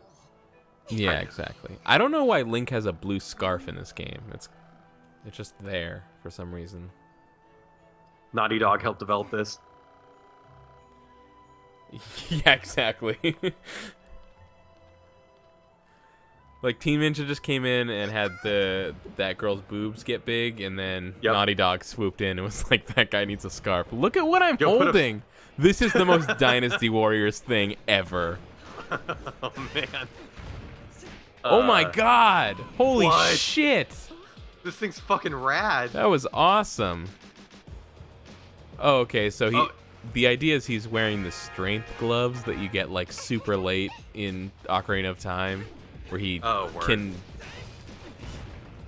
You find those black pillars. You can finally lift them. Have you seen... speaking of Naughty Dog and scarves, have you seen Holy the... shit. Man, this is a cool thing. Yeah, Have you seen the Knuckles bug in I have not. No. Sonic Boom? So if you're Knuckles and you pause, it resets your double jump, Oh my god. and you can double jump forever. Ugh, good job, QA team. And people have beaten the game in under an hour already. Yeah. Speaking you of can Knuckles, though, did you just see this? Yes. Yeah. He just straight up burrows into the ground. Gloves are really useful. See, because the thing was, when they said that they were gloves, I don't feel like they really mentioned the fact that it had a gigantic mace attached to them. I feel like they buried the lead on these gloves.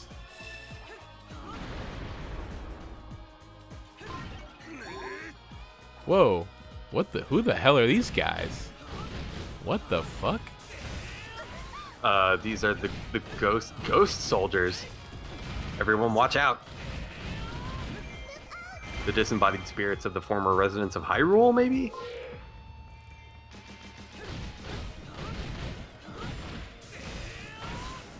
Also, we forgot to make textures for this level. So they're ghosts. Alright, I think I still have a couple more combos that I haven't done yet. That's not bad. That's cool. Man, this game looks rad, man. This game is pretty rad. Like, let's not sugarcoat it, guys. This game's pretty rad. So where am I going anyway? Activate the 3 sealed statues. Okay. I guess it's like those switches where you gotta find them.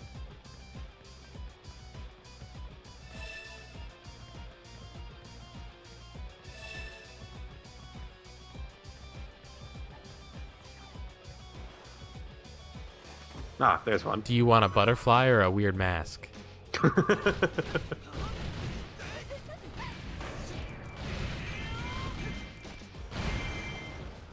Answer me! The mask. Your soul is imprisoned forever. Are those from something? The mask is Midna's mask from Twilight Princess. I don't know what the butterfly is supposed to be. Oh yeah, I couldn't make out what it was. I played like I think the first 3 hours of Twilight Princess probably. Okay, so the bad part of Twilight Princess you played. Is that the bad part? Yeah.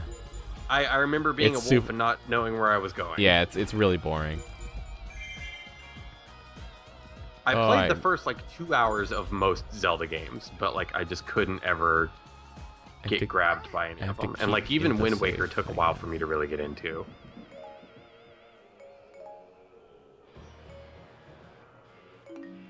Yeah, Wind Waker also has a very slow. I mean, I guess all Zelda games have really slow starts now that I think about it.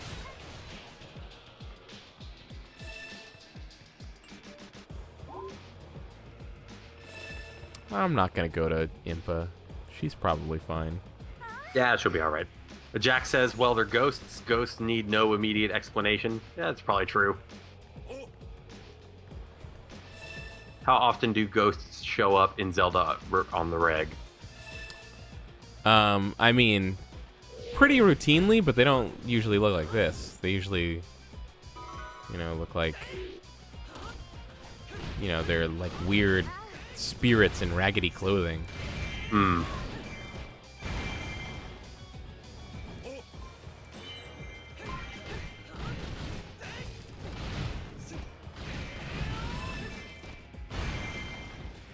I think all these items that these statues are holding represent different characters that I have. Hmm. How do you activate the statue? I don't know. Have I not activated the statue just by clearing stuff out over here? I don't even get it. Yeah, I don't think you've activated any of the statues yet. What? What do I do? Maybe you have to like lift it or... Whoa.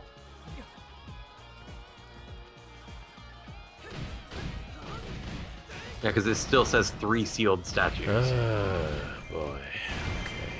I don't know what's going on over here. I guess, wait, I have items, but... Oh, and your hook shot got powered up, so maybe you shoot a hook shot at one of those items. No. I don't know what it's doing. What am I doing over here? What are you doing, Kyle? Maybe I need to... I don't know. We just did something to that thing. Like, oh, it's because you killed that outpost. Here's Midna. Hey, Midna, let's go somewhere. Maybe I gotta bring you to a statue. It did say, hey, go to Midna. Did it?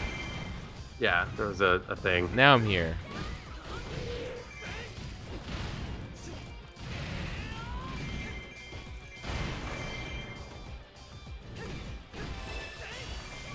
Midna is once more advancing towards the sealed statue. There we go. Okay. Okay, so I think you have to find them and then help them get there, and like, Yep. different characters can unseal different statues. Yep. So you still have to find the third one, wherever that is. It'll probably reveal itself once I do the first 2.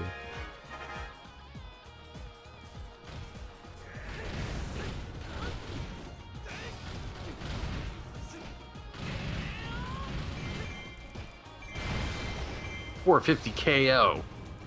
Man.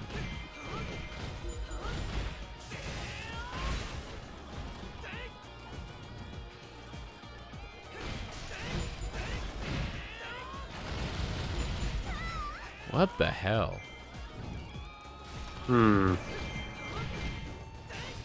These animations are ridiculous.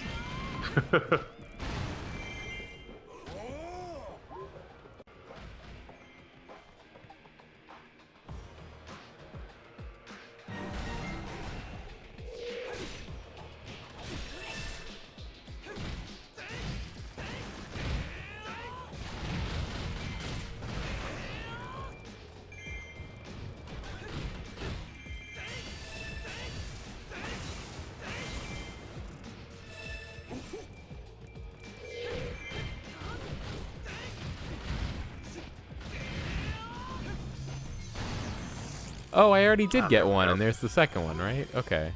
Yeah, Midna has reached the sealed statue, causing it to activate. This Okay, might yeah, actually so they be. do. This might actually be the third one.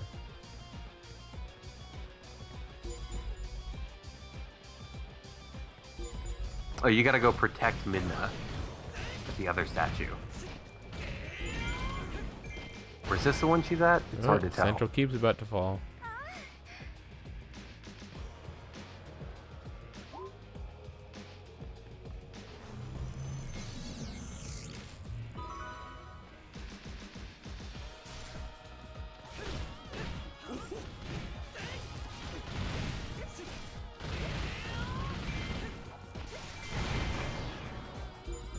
How can you tell where you are?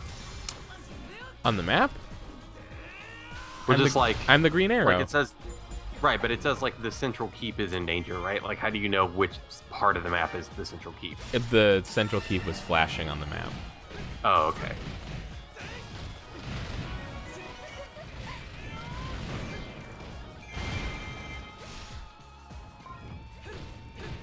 I don't know how I feel about Zelda's like moe anime giggle. She seems more regal than that. Ghost soldiers, no! They really are ghost soldiers.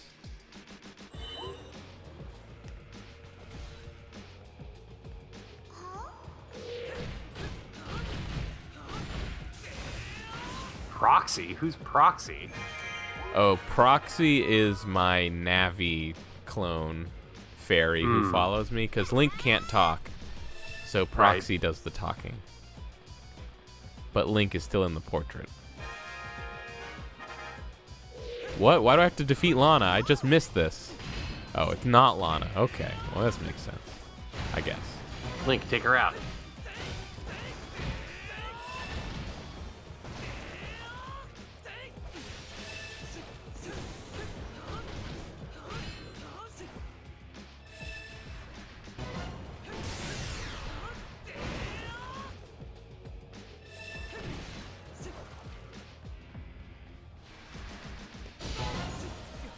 That was cool. Oh.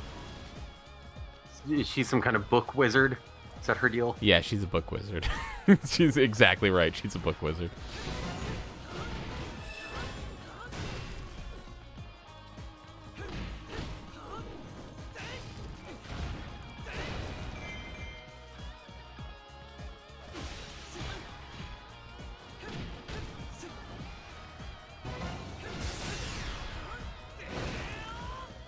Yeah. Face.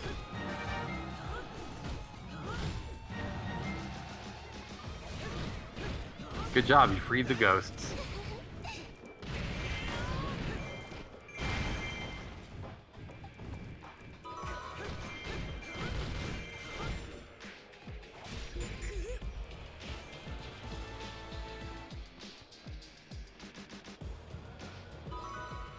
Didn't we already do that? The ghost forces are free. Well, what are we doing?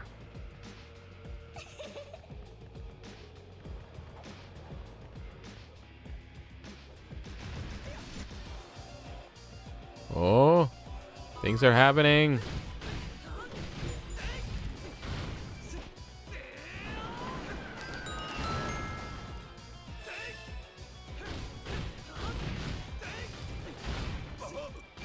So this is this the Temple of Time?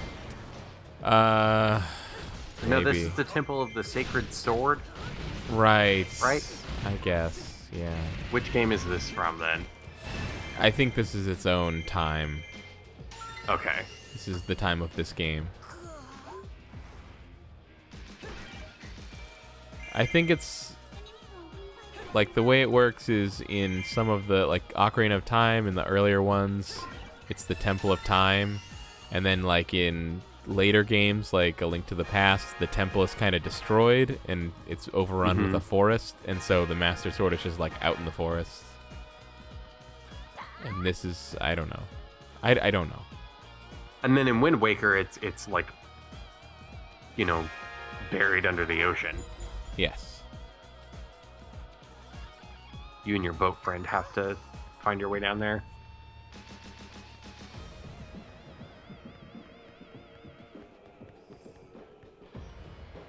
Oh, I get it. Proxy, because she speaks for Link. There you go. Now I get it. I didn't even make that connection, but that's because I don't care enough. 900 KO. That so much attack with that. So much hit. Really good. It's nuts.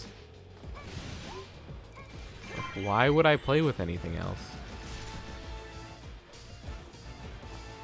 Did you start the game with this, or did this unlock for you at some point? It unlocked at some point.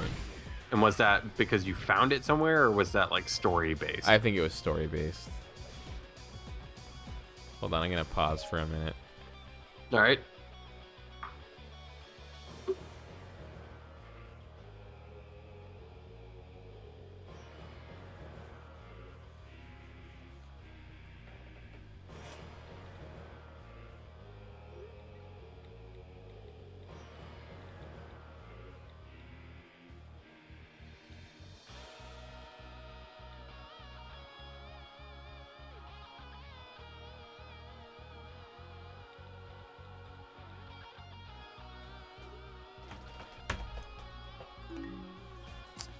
All right. I was always confused by the existence of Kami and the existence of like the Kais. Oh, Because like Kami was like in Dragon Ball at least was ostensibly God. I mean, But then later- doesn't Kami even just mean God? Yeah, it just literally translates to God. Yeah. And but then later, whenever Goku actually dies, then he goes to King Kai's planet, and they're like higher gods, and there's multiple of them. Yeah, I mean, it's, you know, there's an entire pantheon of Dragon Ball Z deities. That's true. What is it? There was the four Kais, and then there's the Grand Kai, and then there's the Supreme Kai, right? Mm-hmm. And like the Grand remember Kai, the Grand Kai is like a weird old rocker dude, and then the Supreme Kai is like a Right. strange purple man. Yeah, I can't remember which one it is that teaches them about fusion. Man, I really feel like after the Cell saga, Toriyama just really did not give a fuck. He just decided to make the weirdest thing. Yeah, I kind of lost track with the Buu saga. Like, Oh, you there haven't? was just so much happening. You didn't see it all, or it just didn't? No, pay? at that point, by the time Boo was on television and I could watch it, high school had really spun up, and so I Okay. had a lot of stuff going on that I couldn't devote as much time to Dragon Ball Z as I used to. Yeah, I don't remember. I think there were parts that I missed, but yeah, like just like. So I feel like there was so much about that whole Boo saga that just made. I mean, like, I guess it sounds stupid for me to be like really critically analyzing the plot of Dragon Ball Z, but even by Dragon Ball Z standards, the Boo saga was just stupid. Have you seen any of Dragon Ball Z Kai? Very little, but I like the concept of just like Yeah. cutting out all the bullshit. Yeah, I'm interested in seeing whether or not that's any good. It seems For to be real pretty though, good. after they switched from like the original Canadian dubs to like the new Funimation voices, I kind of fell out. Really? Like I tried to stick for a while, but like the replacement Goku just never felt right. Oh, the gold Skulltula ran away like right before I got it. Oh man, That's messed up.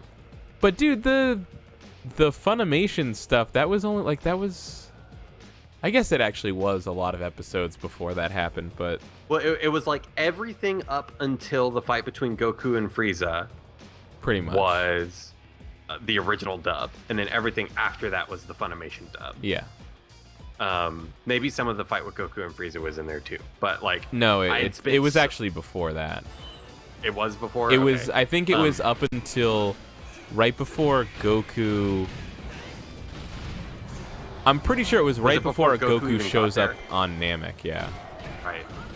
But like I had watched and rewatched those episodes so many times that by the time that just any new voices were different, like, and just like didn't feel right. Yeah.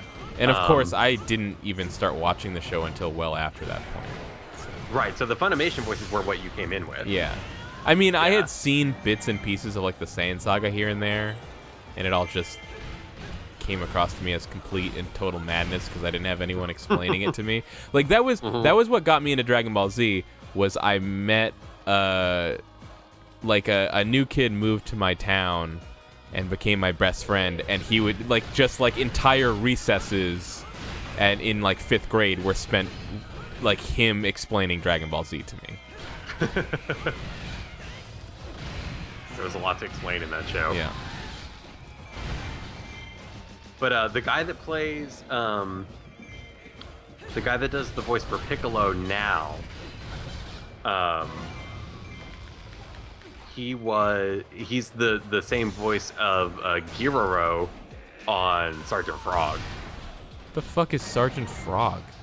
Sergeant Frog is one of the best like youth-oriented comedy anime from the last like 10 years is that that's what your fucking avatar is for everything, right?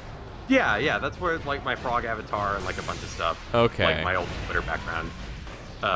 Yeah, that's all Sergeant Frog. Of course. It came out it came out in Japan in like 2004 and then was localized over here in 2009 and like didn't take off, but like it has one of the best localization jobs that's like ever been done.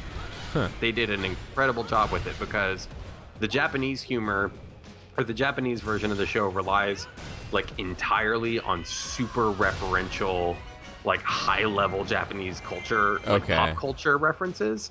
And so whenever you translate all that stuff into English, it doesn't work. And the show didn't make any sense. Right. And so what they did was like they kept all the plot lines the same and the character names and everything, but like they went through and rewrote a huge chunk of it with like American pop culture references, and it gives the show this like really hilarious, weird, like tonal like separation, but and like makes it really aware of the fact that it's a dubbed anime. And there are like jokes about Facebook in it and stuff. It's great. That's pretty cool. It's instead of really line, fantastic. they had to change all the line jokes to Facebook jokes. Yeah, exactly. Oh, cutscene. It's funny, I always saw those pictures of that frog and imagined that they came from some anime with some inexplicable Japanese title, but instead it was just Sergeant Frog. It was like the simplest possible explanation. Yeah, it's the Japanese title is Keroro Gunso, and Gunso is Japanese for sergeant. Okay. And the frog's name is Keroro, so. Okay.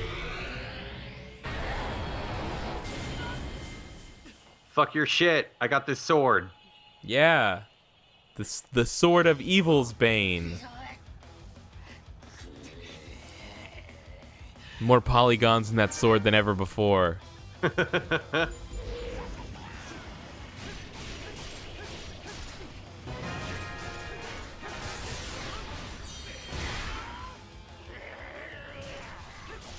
they ever explained, has like Miyamoto ever talked about why Link is left-handed? They had some explanation for it. But like, I don't expect for there to be like a plot explanation, but I just wonder if like Miyamoto himself ever had a reason for it.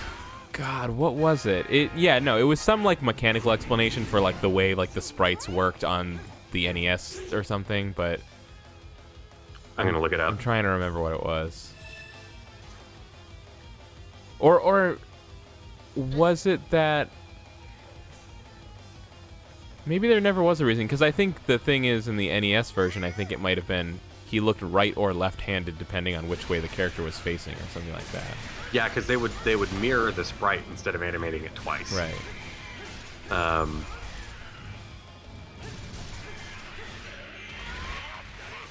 Oh, that was pretty cool. Oh, I missed it. I was looking at Wikipedia. What happened?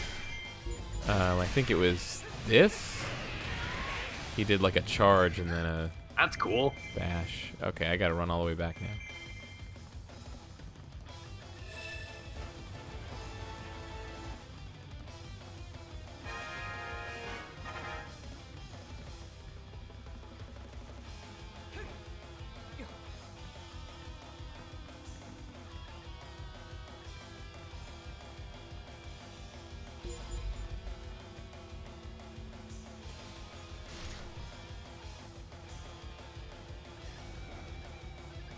In A Link to the Past, Link alternates hands, but this is due to sprite mirroring.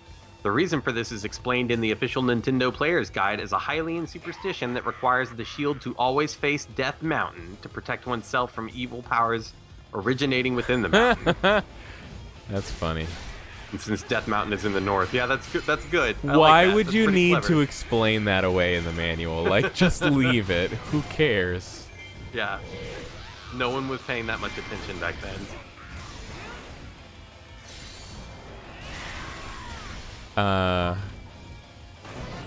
I just remember that, you know, in Twilight Princess, and I guess they did this for Skyward Sword also, is they made him right-handed because most people are right-handed, and the explanation was that it would just be too confusing for people if they were holding the Wii remote in their right hand, but the character was swinging it in their left hand, which is asinine. Except for all the left-handed people Yeah, exactly. who are holding the, you know. And especially because in, like, Twilight Princess, shaking the Wii remote was essentially mapped to the sword swing button, so it wasn't like it was even doing any of the motions that you were performing with your hand. Yeah, it wasn't one-to-one. And also, in the GameCube version of Twilight Princess, he is left-handed. Yeah. No, they Because to the solve way that it. To solve it, they Yeah. literally mirrored the entire game and game world. So Yep, they like, just flipped it. yeah. So like, whatever. Like Lake Hylia, I think, is in the east in the GameCube version, but in the west in the Wii version. They just flipped the whole damn thing. The That is so whole crazy. game. That is so crazy. It's nuts. Did they ever release the GameCube version? That came out, right? Oh yeah, I have it. Oh, word. Yeah, it was announced as a GameCube version, and they said no, it's coming to both. Then they pushed the GameCube back like a month so that everyone would have to buy Wii's, and they released like a very limited quantity, I believe. Right, that's But, right. Oh, and that didn't that come out at the same time as that like Zelda Master Collection or whatever for the GameCube? No, that was a pre-order well, there's the Ocarina of Time and Ocarina of Time Master Quest collection. That was like a pre-order bonus for Wind Waker or something. And then that's what it was. Then what I got with my GameCube, it was a bundle pack-in. It was called like Zelda Collector's Edition or something. It had Zelda 1, Zelda 2, and then Ocarina of Time and Majora's Mask all on one disc. And a Wind Waker demo. That was a fucking, like, wasn't even a GameCube game, but it was easily like the best pack-in game I've ever gotten with a system. Because I didn't own any of those games up to that point, but I liked all of them, you know, except 2, but whatever.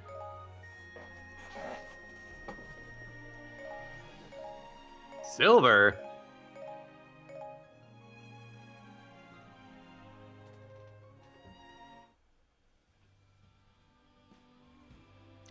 The Gaff in chat wants to know how juiced you were on NOS during the Sonic Boom video. I was completely juiced on NOS. Were you super juiced? I was completely juiced, and I was exhausted, which I was just out of my mind. But that really reminded me, we used to drink energy drinks all the time when we recorded stuff because they usually just came out better. But what would happen is, after we were done, it would all crash, and it would be like, I would be exhausted but completely wired, and then like also have a stomach ache from it, and it was just like the worst. And it got to a point where I was like, I can't do this anymore. But now occasionally we still drink the energy drinks, and I always come away feeling like we should drink energy drinks every time we do this. I remember in the old videos, Keith would like refuse to because he thought they were super disgusting. Drink energy drinks? Yeah. There's one video in particular, I think it's at the beginning of Digimon, where you're like, hey, try this. And he's like, this is totally vile. Yeah, I don't remember what happened anymore. Maybe that was a Mario video? I don't know. But it's funny to hear about Keith drinking the energy drinks now. Oh, it definitely had to be Sonic, I would think. Oh, word. But maybe it's one of the Sonic Game Gear videos that I watched like dozens of times at this point. Yeah, I think that's what it was. 'Cause it had to be in one of those times because we, especially, I think like most of the Sonic videos were all done like pretty late at night.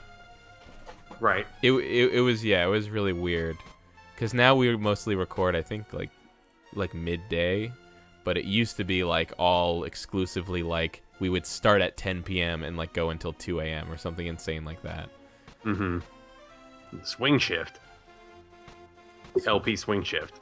Swing shift? Oh, okay. Yeah. Yeah, and there'd be times I used to do Let's Plays while I was at work. Or while I was working from home.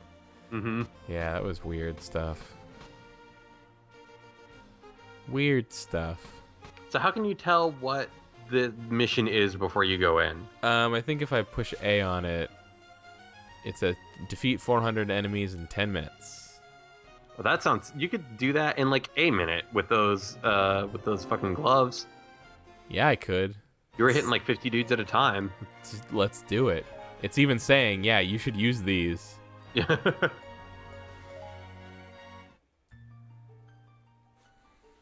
But I'll have to go after this one, unfortunately. Word. Yeah, I need to make dinner.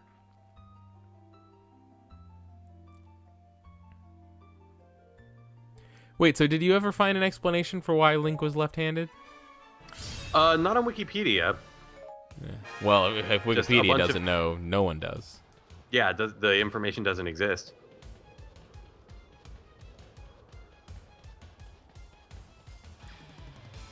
I still feel like I remember hearing that enemies? at one point, and like the explanation for it was just something kind of technical, like the animations needed to be like this or something like that. I don't. 50. Yeah, I don't imagine this is gonna take a lot of time. No.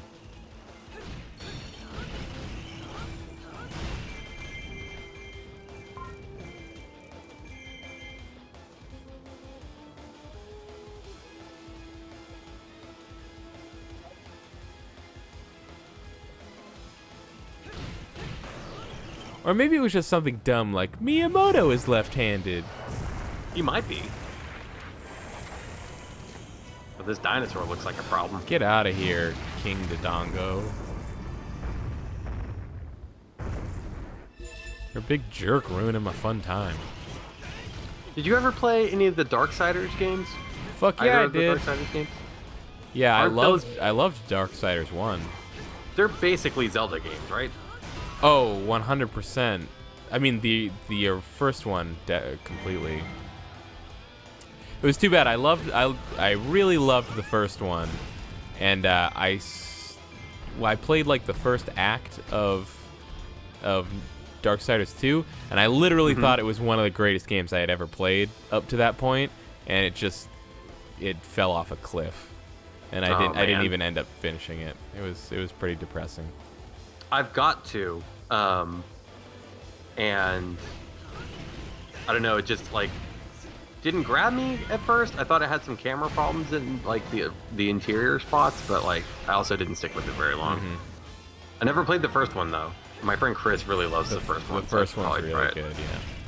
It takes a little while to get started for the first little bit there. It just kind of feels like a kind of lame Devil May Cry also ran. But once it gets going, it's pretty awesome. But then again, it's basically a Zelda game, so if you haven't played any of those, go play some of those, maybe. I don't know. Shogoth says Link means left in German, possibly relating to Link's being left-handed in most games. Probably not, though. Like, that's a nice coincidence. Simon Trent wants to know when the next 24-hour marathon is. The next 24-hour marathon will probably not be for another several months, but we want to do like a 12-hour marathon really soon. We want to do what we want to do is we want to have a Sonic Adventure race. Me and Keith are going to race. Y'all been talking about Sonic that for a Adventure, while. yeah. That's what we want to do. Keith has been practicing the wrong game, man. Anytime that he streams a Sonic Adventure, He's playing Sonic Adventure 2, yeah. Yeah. That's not going to do him any good. Why is Lana here fighting me? Get out of here.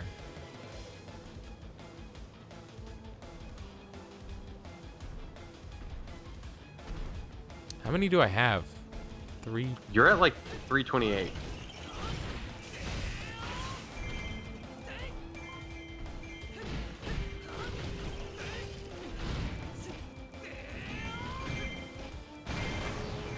$350. There you go. This crowd should do it.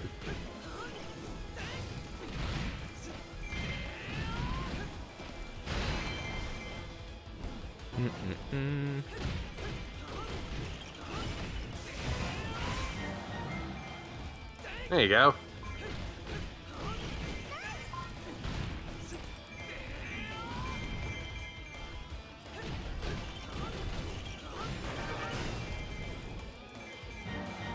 All right.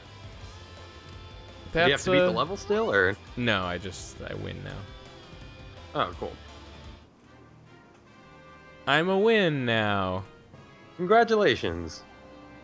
Beetle says we should both race in Sonic R. Maybe that'll be the grand finale. Yeah, that can be the tiebreaker. Yeah, I tried for the longest time to figure out what we would be like racing for, or like how people's could do like charity donations, but like how they could put their donation towards like one of us, and like what, but I could never figure out like what would happen depending on who won. Right. I just could never figure it out. A rank. A rank. Those pro strats. Can you get? Can you S rank in this game? Is that possible? I don't think so. Can you L rank? L rank? Yeah. For Link? Oh. Can you Z rank? So if I zoom in here and I push X, wait, no. I can push X here, and then I use my compass to search. And so now I got that boulder over there that's sparkly. Yeah. So I think if I had a boat? Well, wait. The boulder, the power bracelet lets me move rocks. So I'm not sure if that one applies to... I guess I'll go ahead and try it. Ah. That was confusing. That was misleading. If I had a bomb, I could... those rocks. If I had a bomb, I could blow that up, and then out here, up where it says A rank victory, instead of like a question mark, it would show me what I would get for an A rank victory. Word. But anyways, that's that. Thanks for hanging out with me, Jordan. Yeah, thanks for having me on, dude. Where can people... I guess you don't have a job, so... Yeah, I mean, people can follow me on Twitter if they want. You can go to... the fun way to get there is cheapbuttpills.com. that goes to my Twitter account. That's great. Cheapbuttpills.com. I'm typing it in right now. Cheapbuttpills.com. We've got repositories of suppositories. Oh, stop it. I can't... You can also watch the let's plays and stream highlights and stuff that I do at youtube.com/dumbcombos. There's a bunch of stuff on there.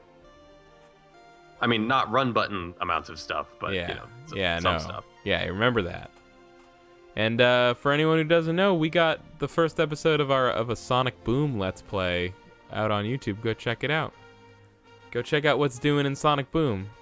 It's a trip. What's- that game is what's is booming? something else. Hey, buddy, what's booming? Hey man, what's booming? You booming? I'm booming. All right. See you later, Jordan. See you, dude.